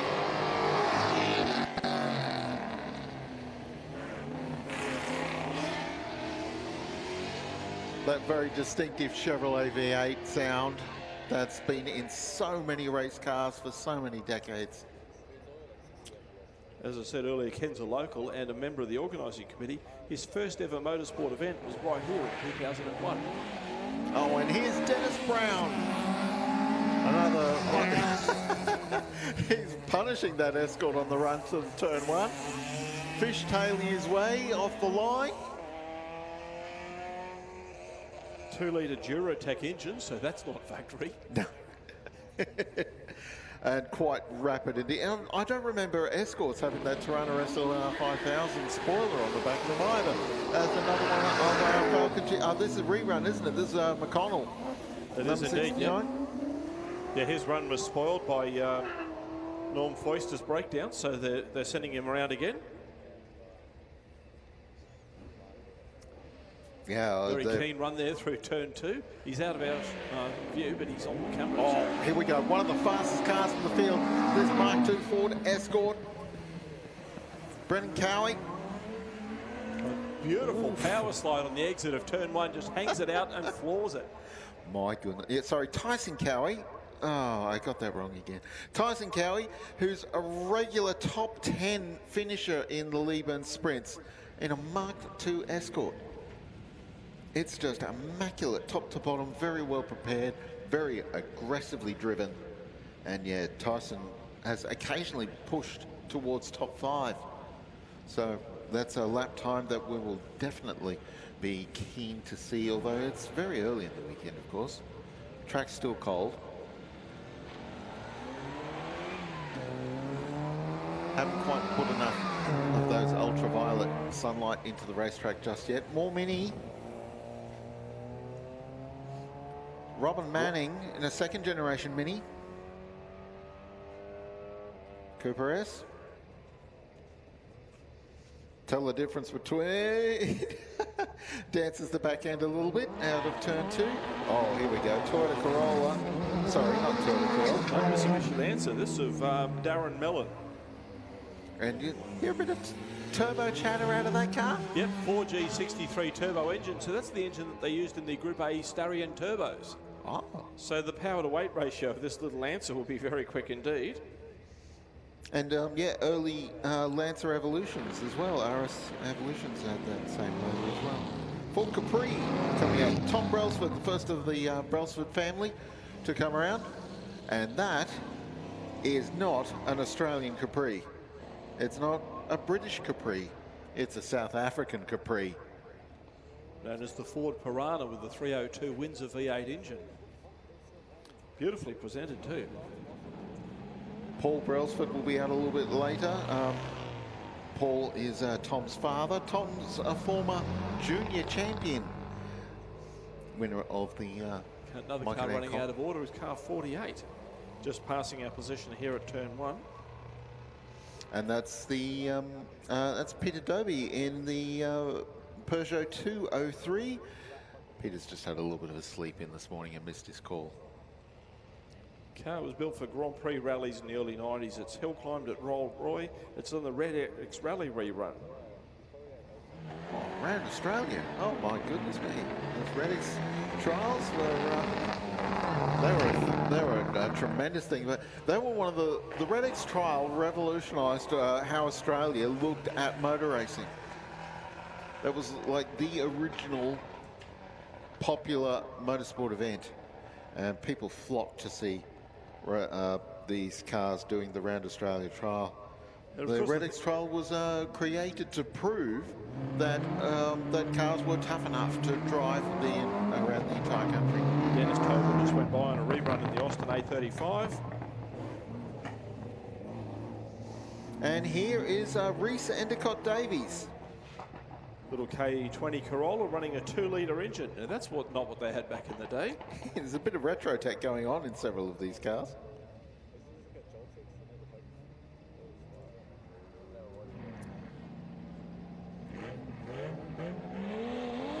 Oh, now this Ford Escort Mark 1 is Alex Daniels, shared with Jeff Daniels. 2.5 litre, I should say, turbocharged Toyota engine. Doesn't that sound, you know, not Escort-ish? Oh, sounds quick. And is quick. We'll see some great lap times from the Daniels as the race goes on. Now this Holden Gemini, there's more retro tick here. This does not sound like a Gemini either. Holden Commodore V6 engine in that very aggressively driven Gemini. Very quick through turn 1 and very quick down the straight there towards turn 2. Mick Doyle at the wheel. Commodore V6, off the line, we've got the first of the Garland brothers. It's Bruce Garland in the Mark 1 Ford Escort. The Garlands, legends of Australian rallying.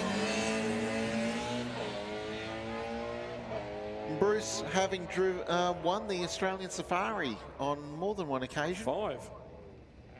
I'm reading the run sheet. Yeah.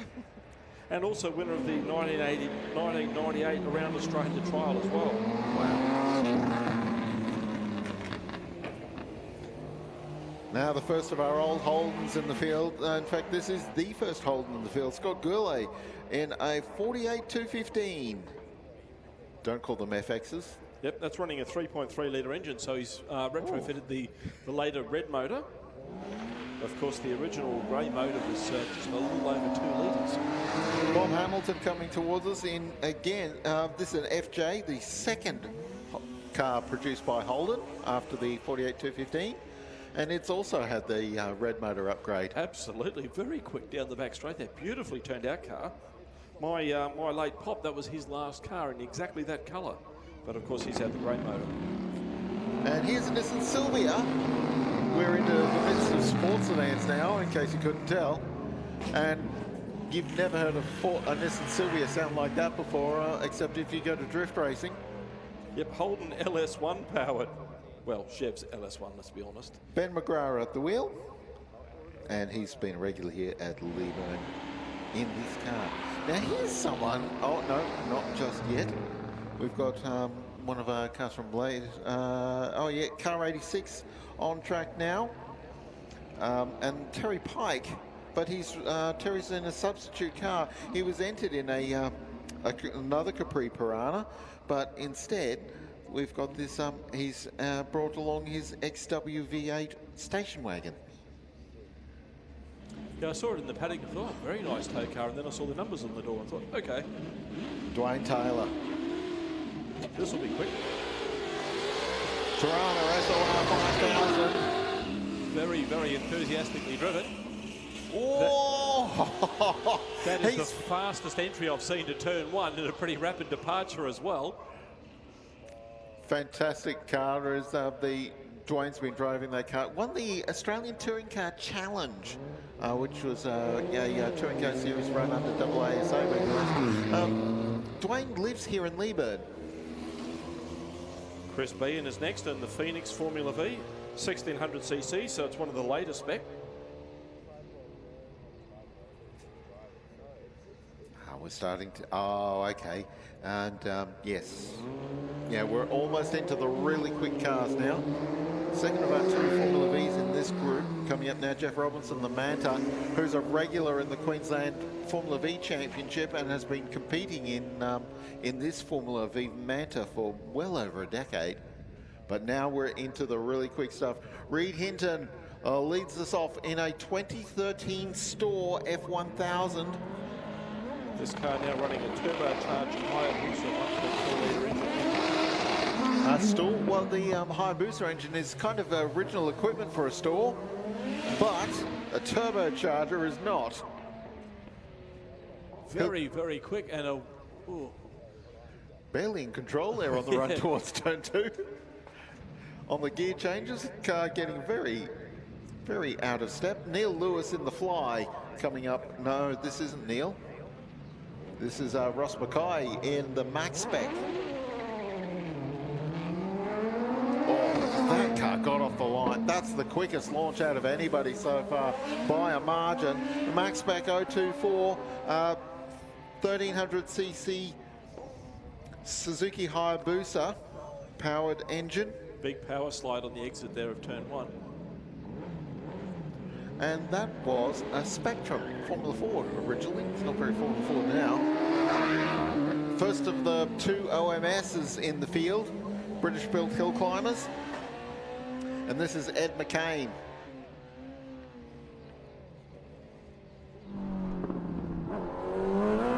Another Suzuki Hayabusa powered car, 1300cc. Just leaving the line now. Ashton Neuendorf. No, this is Luke Welts in the Empire. Out of sequence again. Yep, Luke Wells. 998cc Suzuki GSX-R 1000 engine. A superbike engine. And these little motorcycle powered specials are very, very quick. Dallara. Stephen Woodbridge in a 2005 model Dallara Formula 3. Mercedes engine, 6-speed sequential Howland gearbox. So the engine is considerably newer than the car. They weren't putting Mercedes Benzes in the in Formula 3 racing cars until almost a decade later.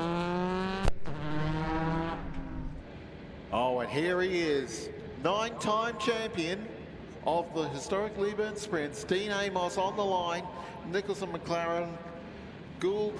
GR55 launches off the line, and here comes Dean. Super Cheap Auto supported.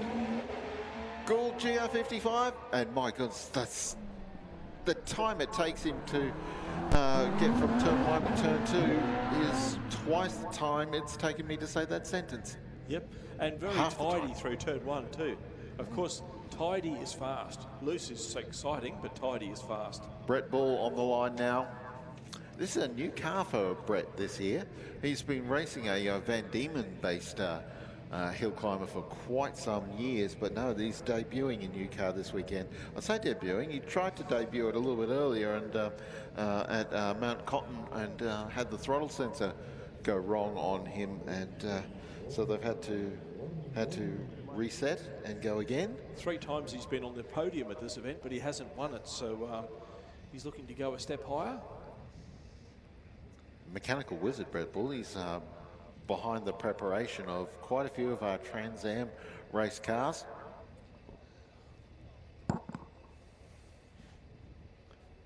And we've got a delay. Has someone failed to complete their run?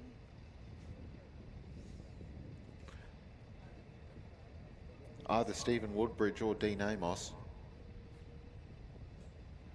has come to grief.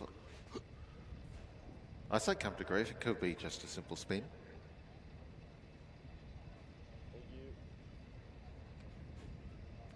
One of Brett Bull's pit crew busy brushing the tyres. You'll see this when you go to hill climb events. They clean the tyres while they're sitting on the start line ready. So they've got the best chance of having maximum grip at the first corner.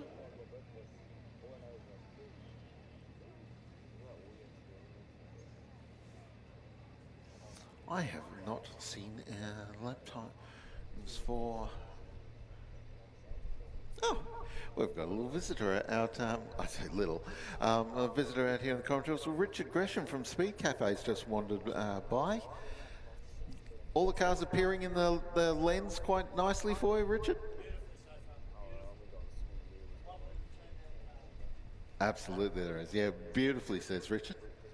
And yeah, they're one of the men behind Speed Cafe, one of the people behind the Speed Cafe website, which has become the go-to for coverage of Australian and international motorsport here in Australia. If you're not already on it, get on speedcafe.com.au and get your daily dose of motorsport news from Australia and the world.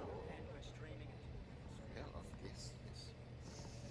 And should, of course, and Richard just reminded me, I did know this already, but yes, the streaming of the Leyburn Sprints is being performed by Speed Cafe, and very thank you to Speed Cafe for their streaming services. It's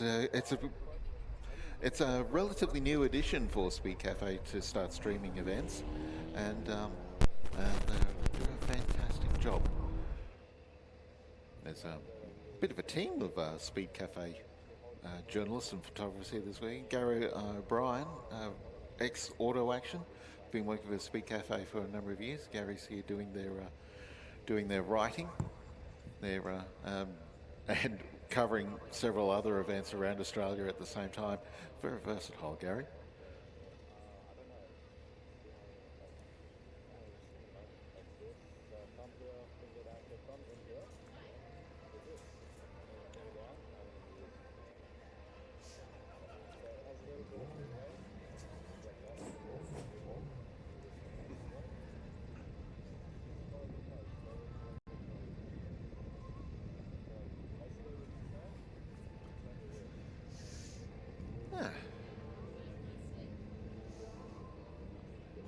So Brett Bull's coming up to launch now. They pushed him back off the start line to allow the safety car through, and now Brett's coming up to finish. I hope wasn't looking in the right direction when the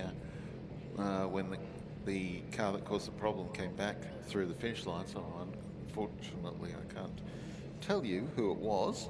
Of course, everyone at turn 6 knows. Huge spectator around not just turn 6, but turn 5 as well. I remember the spectator bleachers down there at turn 5. In the original circuit configuration, we started at turn 1, and then the cars blazed their way down towards what we now call turn 5, and there was a bit of a burnout area on the grass. I mean, it wasn't actually burnout, of course, but certainly skid pan area. Remember, Eric Blythe in particular, clubman racer, was very fond of doing some circle work on the grass on what we now call turn 5. Brett Bull's up to speed now, or up to revs, and here he comes. The new BBMHC car is actually listed in the program as a 2025 model, so you can't get newer than that. And yes, Brett ever chasing victory here. BBMHC is from Brett Bull Motorsport, Hill Climb. So it's exactly what it says on the chin. Now Warwick Hutchinson is next on the line, 2-time winner here at Leyburn, and the only one to have interrupted Dean Amos's run of victories here at Leyburn. And there's a caveat there that one of the Leyburns that Warwick most recently ran was 2021 during COVID, and there were border restrictions, and Dean couldn't make it. But nonetheless, Warwick has won the event twice. and he's been second or third a number of times. He's a fantastic racer.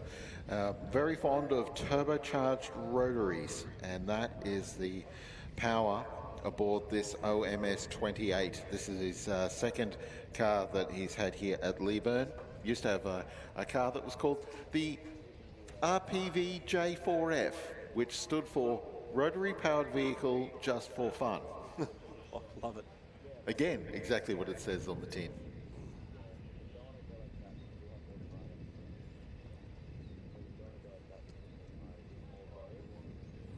This is the third of Warwick. Sorry, I said second. It's his third hill climb-based race car, and Warwick says it was a birthday present, a 50th birthday present from his wife Susie. So, shout out to Susie Hutchison as well as your husband propels this car so wonderfully here at Leyburn. We made mention about fathers and sons before as the families that go away. Husbands and wives just as much. Absolutely. I was just about to say a big shout out to all the wives and girlfriends who support their partner as they go motor racing, and of course nowadays all the husbands and boyfriends who support their partner when she goes motor racing. So it's great to see women getting involved in the sport, supporting it, backing it, and also being part of it. Oh, I was at Queensland Raceway last weekend where a young 17-year-old lady was extraordinarily impressive, and Alice Buckley won the Trans Am round at Queensland Raceway last weekend, Gold Coast based racer, and yeah, Alice is tremendous, and watch out for her name in the near future. And she's being mentored by Tim Slade, former supercar regular, and her lap times are faster than Tim's in the Chevrolet Camaro Trans Am racer. That is impressive. 2 supercars champion and current member of the Dick Johnson Racing squad. And shout out, of course, to Dick and Jill Johnson, who are attending Leyburn this weekend. Dick, of course, 5-time Australian touring car champion, 3-time Bathurst 1000 winner, and Queensland's best known racing driver of any description. Warwick Hutchison screams his way towards turn 3 in his turbocharged rotary powered OMS. Very quick on the run from turn 1 through turn 2, and also rather tidy through turn 1. It was squirrely, but it wasn't loose. That orange that the car is painted in, it's an official Lamborghini colour. Well, that'll be cheap to repair. The Toucan Removals Mini Clubman arrives and goes straight on, unfortunately. Car number 100. Yep. Yeah, Mark not sounding very good at all. No. So he's done a very nice thing by not holding up the event. He realised he's in trouble and got out of the way. But I love the fact that a removals company decides to go motor racing and they do it in a van. It's very appropriate. It's a very small van. Yeah, you're not going to get a lot of parcels in the back, but you'll get them there quickly. Yes. Just not today. Not today, yes. Doesn't work on Saturdays. E.H. Holden on the line right now. Rodney Hanson at the wheel. No, sorry. No, I'm reading the wrong sheet. Again, the Glenn Cunningham is next. Yeah, Glenn's been racing recently in the Trans Am series. He's a teammate with Al Bishop. The iconic 179 Holden red motor. This car's for sale, just by the way.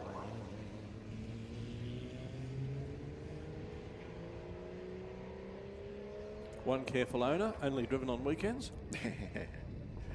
E.H. Holden actually finished second at Bathurst in 1964. 64? 63? 64. And that was Holden's best result in Bathurst until they finally won it in 68.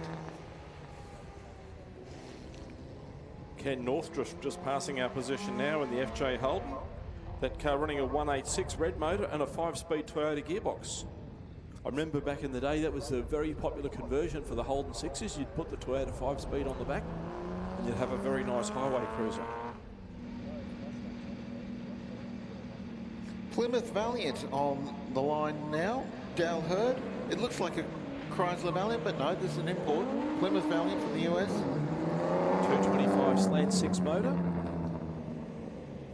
Mopar of its finest from the early 1960s. It's hard to believe that they were brought to Australia in 1961 and the local opposition consisted of the FB Holden. They seem a decade apart when you put them beside each other. Absolutely.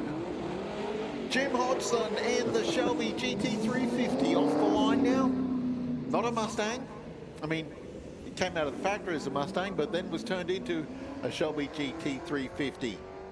Still has the 302 engine that it came out of the factory with, although Jim's actually re-engined his with a 6-litre. Another 62 Valiant, the 225 slant 6 motor. Look like an R series from this angle. No? Yes, it is. Very distinctive tail on the R series. Yeah, that silhouette of the spare tyre mounted into the boot. It's common with the Plymouth Valiant that's going out 2 cars ahead of it. Looks exactly the same. Oh, yeah, the original R series was basically just a retouched Plymouth. Daniel Amara in a very aggressive Datsun 1200 tips into turn 1. Very nice tidy line there through turn 1. Bogged down ever so slightly, didn't carry enough revs through turn 1, I think. Accelerating down into turn 2. Neat, tidy, careful run there through turn 2. Next car on the line is the little Mark 1 Ford Escort. That's Greg Bull, 1600cc engine.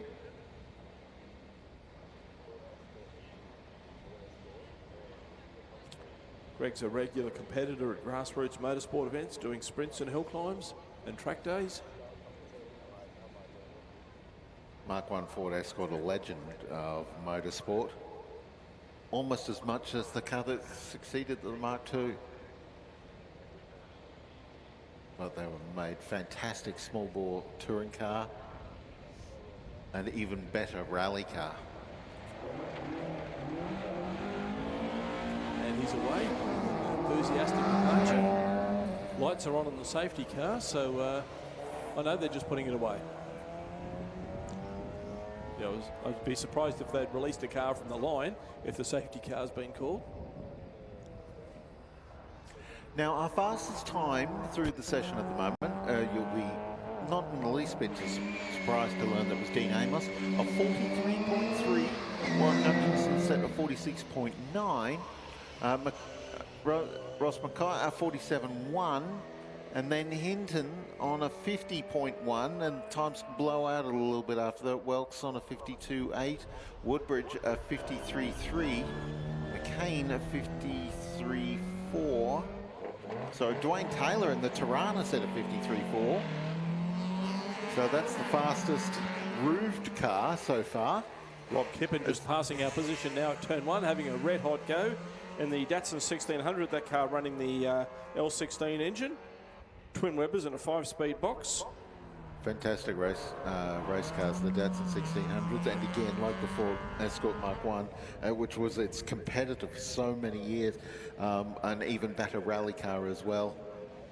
Yeah, of course, the Datsun 1600, better known as a rally car, but that's overlooking the fact that it won its class in the Bathurst 500 4 years in a row. And against pretty tough competition as well. Braden Lawrence leaving the line now in another Mark 1 Escort. Beautifully presented 1600cc car. Yeah, he's running as a junior. Yes, indeed. We've got the J next to his number. Most of the juniors are running later model cars. But I notice all the juniors are running small engine cars, which is... yeah, 2-litre limit on the junior class. Not a bad idea. Oh my goodness. On the line now, Cooper Climax. This Cooper T47, which was a Formula 2 when it came out of the Cooper Car Company workshop. When it got to Australia, was fitted with a Tasman-sized race engine and was used to finish second place. Jack Brabham drove it to second place in the Australian Grand Prix of, I want to say, 1958. Jack Brabham had started his Formula One career by that point, and in 1959, of course, won the Formula One World Championship after Cooper revolutionised Formula One with the rear-engined car. Sitting on the grid now, we've got Seamus Murray driving Earl Murray's Fiat 125S. Yeah, the Murray family, the extended Murray family, have a fleet of Fiats here this weekend.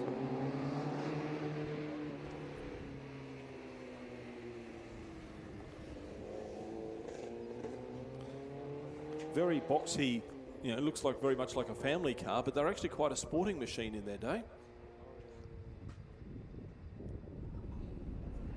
Although I don't think back in those days the Italians knew how to make a car that wasn't sporty. Whether it was in a little corner box or a family sedan, whatever, they're all sporty. Speaking of, oh, it's a rerun here for Jason. Oh, no, No, Jason O'Mara in the A14 powered Datsun 1200. Sorry, there's two members of the O'Mara family driving Datsun 1200s. Yep. Daniel's already been through, and this Jason's car's a bit more aggressive than Daniel's. Yep. And driven appropriately. Jason is a carpenter in Warwick and a regular competitor at the Morgan Park Sprints. And he keeps coming back to this event. Rod Robertson in the Mark 1 Cortina going by. Got the big 1600 motor in it. Recently fitted the cross-flow engine, which makes a little bit more power than the earlier non-cross-flow. Brett Silkstone is next in the Mini Cooper S. He's a regular competitor in Group NC, as denoted by the class letter on the door. Very enthusiastically driven, very neatly driven. Mini is, of course, front-wheel drive, so you get that tendency where the back end of the car will become unglued rather than the front. Yeah, I'm told that the theory with front-wheel drive is basically point the wheels where you want it to go and keep it flat. Don't lift. Donna Trustham has just passed our position now in her Mark II Cortina GT 1600cc car. Yeah, teammate of Peter McConnell's the Falcon GT that came through a little bit earlier. As you see, the car's identically painted. Matt Wyburn launches another Datsun 1200, and it's actually quite... That car running the A15 engine. So yeah, there's quite a bit of competition going on between Wyburn and Jason O'Mara. The Datsun A series, of course, based on the BMC A series. Typical Japanese, they copied a European idea and just made it work better. Well, there is a bit of a myth that the Datsun L series engine, which went into Datsun 1600s and also the Datsun Zs, is a Mercedes engine, and it's not. It was an engine that Datsun acquired when they acquired Prince. Of course, the Skyline was not a Nissan originally; it was a Prince model. As we see Cortina Mark II of Marker Archer going by, 2-litre motor, which is not standard for a Mark II. No, he's actually running a Toyota 3SGE Beams engine. Oh wow! So yeah. Hence the smoky burnout off the line, because that's a lot more power than that car left the factory with. Another Mark 1 Escort. This is Paul Brailsford, Tom's dad. This is Paul's regular. Whoa! Big slide from Fishdale. Yeah, more horsepower than he knows what to do with right at the moment, Paul Brailsford. And this is Paul's 22nd year of competing at this event. So it's great to see the tremendous support. I tell you what, it says a lot for the event if people keep doing it again and again and again. Absolutely fantastic. Steve Bridie, another Datsun 1200. This car running a 2-litre engine, an SR20. Ah, well, that's a Nissan Pulsar engine from the 1990s. Double overhead cam. And it's 16 valves, but he's running twin Weber carbies on it. It's the core of the Nissan Pulsar series, which is so popular in New South Wales.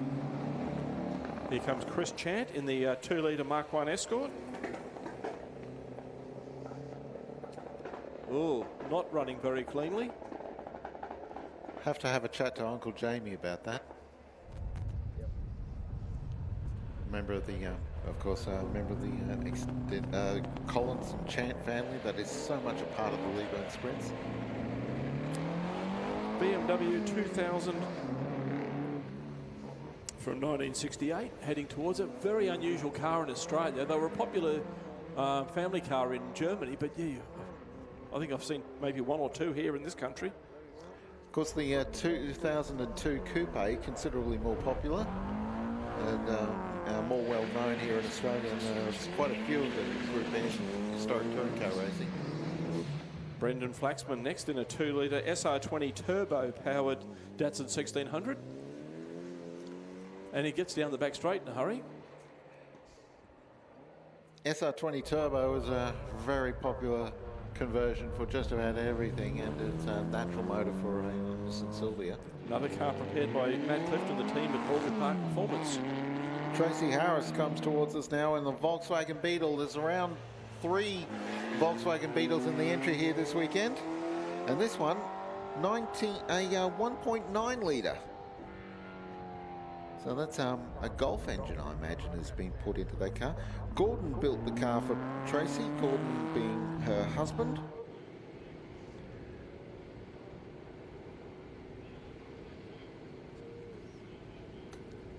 Now we've got another Escort on the line, and this is an Escort Mexico. Wayne Mason driving a 1971 model Mark 1 Escort. I'm almost certain this is a replica. It is. It's Escort built Mexico. as a replica by Robin Smith of Hanu Mikula's World Cup rally car from the London, New Mexico event. Yeah, that was the World Cup rally is a strange little beast. It was built off the popularity of the London to Sydney Marathon of 1968. The idea was that they would run a intercontinental rally and go from London to wherever the FIFA Football World Cup was being held that year. And in 1970, that was Mexico City. And yeah, as you say, Hannah McCullough won the event in a Mark 1 Ford Escort factory team. 4 years later, the World Cup rally was set for its second event. And by then we had the oil energy crisis in full swing. Manufacturers had been backing away from motorsport. And the Football World Cup was being held in Berlin. And that is a considerably shorter drive from London. So they decided, well, London to Berlin's not going to be all that interesting, so we'll make it London to Berlin via Kano in Nigeria. That adds to the challenge. Just a little bit. And yeah, that then became one of the most famous motorsporting adventures in history, when the entire rally got lost in the Sahara Desert. The navigation notes weren't, technically they weren't incorrect, it's just that the roads had changed from when they made the notes to when the competitors arrived. One road had lengthened by around 10 kilometres, so they all missed a crucial turn-off because of that. And cars were bogged in the sand dunes of the Sahara. Famously, Sterling Moss in a Mercedes 450, Mercedes SLC, and Henry Taylor, another Grand Prix driver, was his co-driver in that one. They ran out of water for the car, so they found an Algerian military fort. I thought, oh, okay, we'll be able to get some help here. It was abandoned. So it wasn't until a water truck came by almost a day later that they were consigning themselves that they might end up dying out there in the desert. But then an Algerian water truck came along, and then Sterling Moss immediately, once they'd repaired the radiator and refilled it, Sterling Moss immediately bought the car in order to abandon the rally and drive home, and that's exactly what they did. Okay, the tilt tray from Steel Rod 24-hour towing is going to get its first pass of the day. So somebody's come to some sort of a grief that they cannot get back on the end of a rope. Oh dear. Meanwhile, Mark Cunningham's Toucan removals. No move too small, the mini pocket rocket. He's coming back on the end of a rope.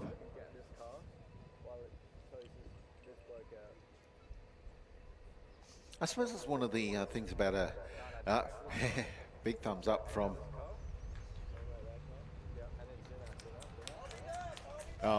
this natural performer for the crowd there. Beautifully presented car. I love the paint. Oh yeah, very nice metallic blue. So the tilt tray Mark is Cunningham waving to the crowd as the dead car is returned to the pits. tilt tray out on the track. Steel Rudd, of course. Older Australians would remember that name.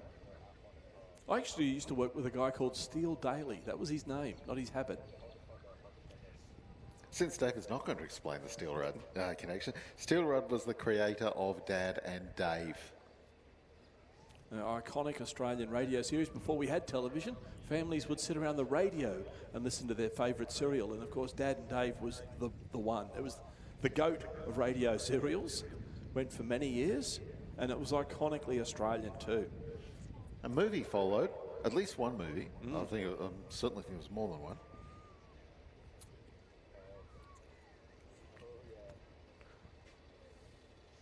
And yeah, there's a Steel Rudd pub and hotel, not far from here actually. And it's vacated out of my head where that is exactly. Gary O'Brien had to remind me though of what Steel Rudd was last night.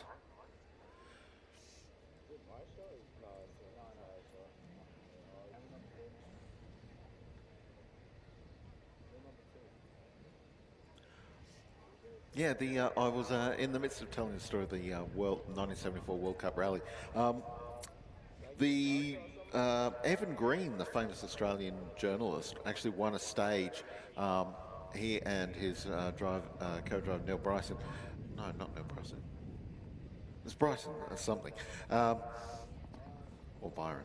Anyway, they actually won a stage which was held on the circuit of the famous Italian the street race, the Targa Florio, and that then inspired the creation of the Targa Florio model Leyland P76. It was named in connection with that famous stage victory. And the entire event was actually won by Australians in of all things, Citroen DS19, I want to say. And that car is still comes out to historic events from time to time. Jim Reddick's, Kim Tubman. Oh, I'm sure I'm butchering their names. There were three of them sharing the Citroen, and that was a remarkable victory. They were one of only 4 cars that completed the entire rally. Lights. And there we see on camera some of our spectators over there in the region of the final turn. See the concrete barrier, which is the outside of the inside of turn 6, I should say. Yeah, I had a good look around the course yesterday because I haven't been here for so long. And yeah, that last corner looks very exciting and very challenging. Great spot there to watch the action from. Very much our version of Adelaide turn 9. Turn 9? Turn 8. And of course, if you're new to the event, folks, make sure you don't camp in one spot all day. There's numerous excellent vantage points.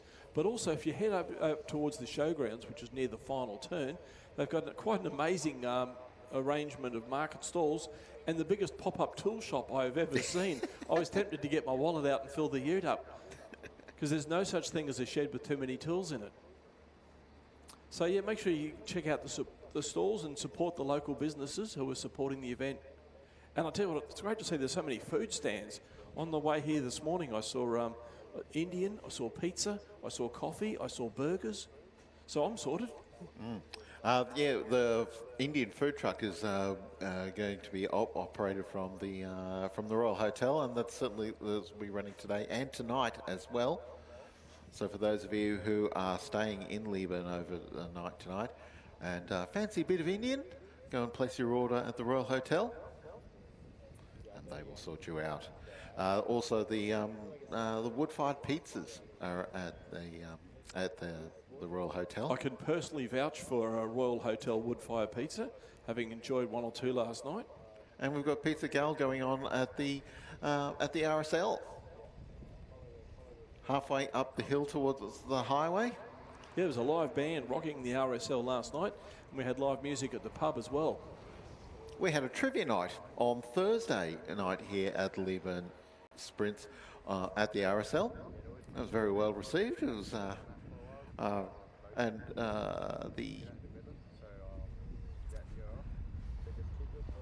the winning team received teams of 4 for the trivia night, and the winning team received VIP passes, which allows them to watch the Leyburn Sprints in style. There's a VIP facility out there. It's over in the between turns 5 and 6 on the return leg.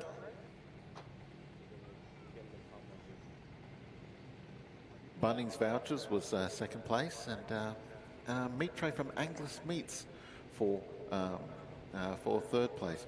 The second, third, and fourth place was separated by half a point each. Wow. So, unfortunately, the team that finished fourth didn't get anything, and they're only half a point behind third and 1 point behind second. It was like the 1984 Formula One World Championship, where Niki Lauda ended up winning the World Championship by half a point. At half a point because the Monaco race was cut short due to heavy rainstorm, and because the FIA officials thought that maybe some young punk called Ayrton Senna might beat their Frenchman Alain Prost.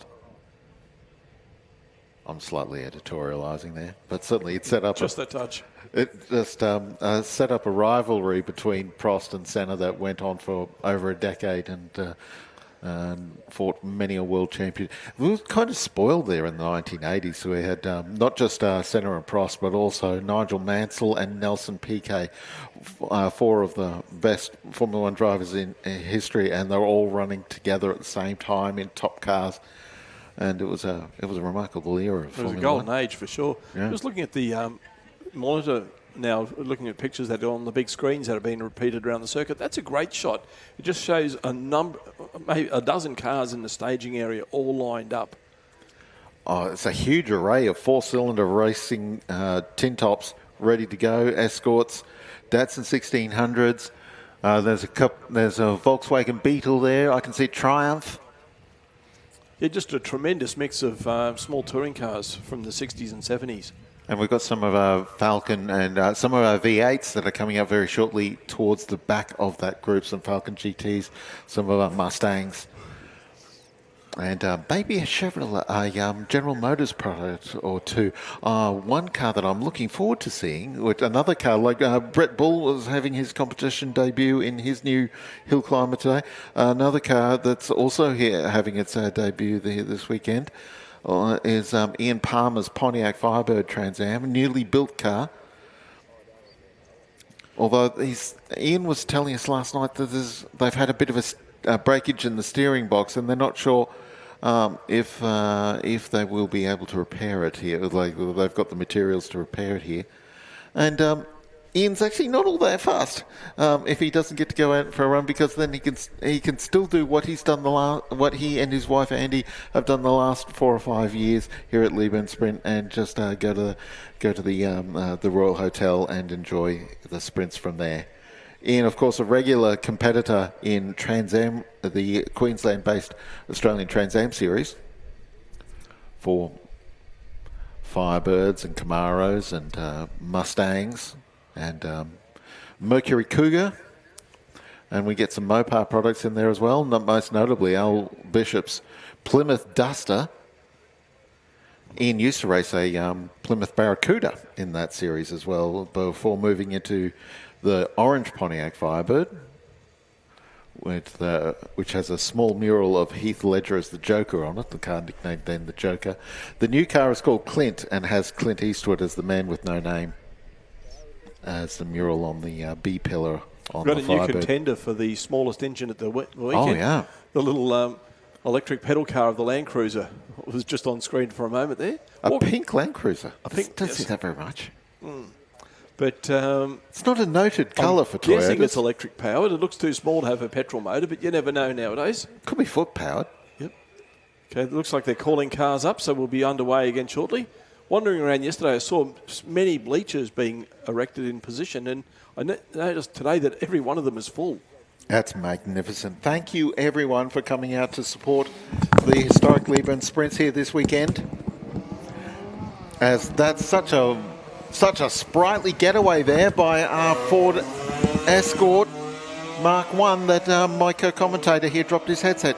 That's how surprising it was. Yep, I was sitting down. I stood up quickly to watch the departure, but I was standing on the cable and the cans came flying off my head. Wayne Mason unleashing the power of his Mark 1 Ford Escort. And following him out onto the track, rerun, Paul Gilbert in the turbocharged Datsun 1600.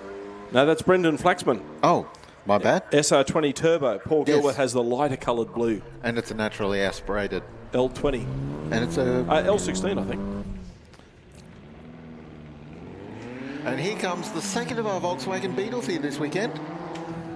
Colin Mayman at the wheel, 2-litre engine in this one. Built to improve production specs. Not something you see regularly in improved production, but getting down the road rather quickly. Now, those things left the factory with 36 horsepower. I'm guessing it's got a lot more than that now. Another Mark 1 Cortina, Escort being released. Troy Maven, regular improved production racer in the U2 class.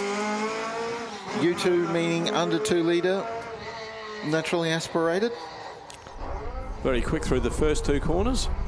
2 litre this car, so which is not standard for Escort, but as you're so fond of describing, David, improved production is cars that have been improved for racing. And another Beetle. Colin Mayman, 2-litre engine. Another improved production car. 6 times New South Wales Hill Climb champion. Oh, wow. And former class winner in this event. First triumph, second triumph of the weekend, Dolomite Sprint. 2-litre touring car. There were plenty of them that raced in the Bathurst 1000 in period. Don Milner at the wheel. He's a retired motor mechanic. This is his 22nd Leyburn Sprints. Are you a retired motor mechanic if you're still racing cars in your retirement? As long as you're not paid to fix them. Ah, okay, that's the difference. And here's the Lawrence family Escort back again. Jacob Lawrence, one of our juniors, getting a rerun after presumably someone ahead of him has had a mishap. Actually, that's Craig Lawrence at the wheel. Oh, Craig's right. Oh, okay, that makes more sense now. That's why it's getting an extra run. And here's the Garland Escort. Bruce at the wheel, legend of Australian rallying. Oh no, the relief driver is at the wheel, and that relief driver is Brian Munn. Charlie O'Brien. Oh, okay. I'm looking at the wrong program. Charlie O'Brien, of course, former member of the Holden dealer team, long-time touring car racer, raced in Formula Pacific as well, the Australian Drivers' Championship. Now, this is Brian Munn in the Mark 1 Escort, ex-rally car and ex-rally driver at the wheel.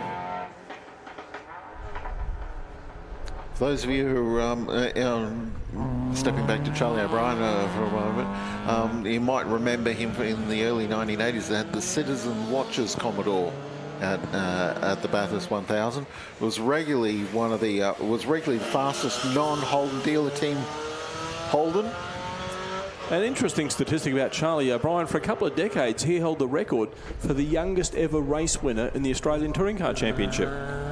Yeah, during his very brief stint with the Holden dealer team, while Peter Brock was not involved with them. Neil Penboss just went past in the Volkswagen Beetle 1970 model, 1800cc. And now approaching our position is Sean Rooney in the Fiat 124 BC with another 1800cc engine. It's another father and son team. All the Fiats in the field kind of camp together here in the entry, so they can share parts. That's somewhat unkind. Another Triumph coming through. This Triumph 2000, car 136. Toby Barker. So I say Triumph 2000. No, it's a Triumph 2500. Yep, PI means petrol injection. TC stands for twin carb. Oh, you've got to be careful with your carbs these days, I've noticed. Ford Capri off the line. This is a Brailsford car, I think. Might be having... No, it's not. No, it's... Stephen Kirby owns the car. Tracy Kirby at the wheel. 3-litre V6 engine. Standard Ford Capri engine. I think they called that the Cologne V6. Next on the line, another Triumph, a 1968 model Vitesse, 2.5-litre engine. Brian Young, owner at the wheel. This is a car you don't see all that often. You see quite a few 2000s and its successor, the 2500. But you know, the Vitesse is much smaller by comparison and still has the same 2.5-litre 6-cylinder engine. Now, well, amazingly, Brian is the second owner of that car, which is quite remarkable for a car that's 57 years old. My goodness. Well, they inspire loyalty, these the kind of cars that we see here at the Historic Leyburn Sprints. First of our V8s coming, well, not the first. We've had a few more earlier in the day. So there was logbook cars, I think. But we've got this looks like Darren Hansford's XR Fairmont on the line. 289 wins a V8 engine. Beautifully presented car. I was having a look at it yesterday. Lovely paint. Main modification is a 5-speed gearbox. That's handy. Although maybe not so handy here at the Sprints. The 1 kilometre layout we have here at the Historic Leyburn Sprints doesn't really allow so much the high gears. Very, very nice as a highway cruiser, though.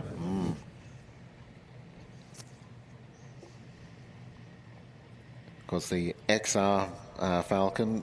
Well, it's, Darren Hansford's car's Fairmont, but the Falcon, upon which the Fairmont was based, was the first V8 in Australian production. And, of course, famously winning the 1967 Bathurst 500. And that was a remarkable race.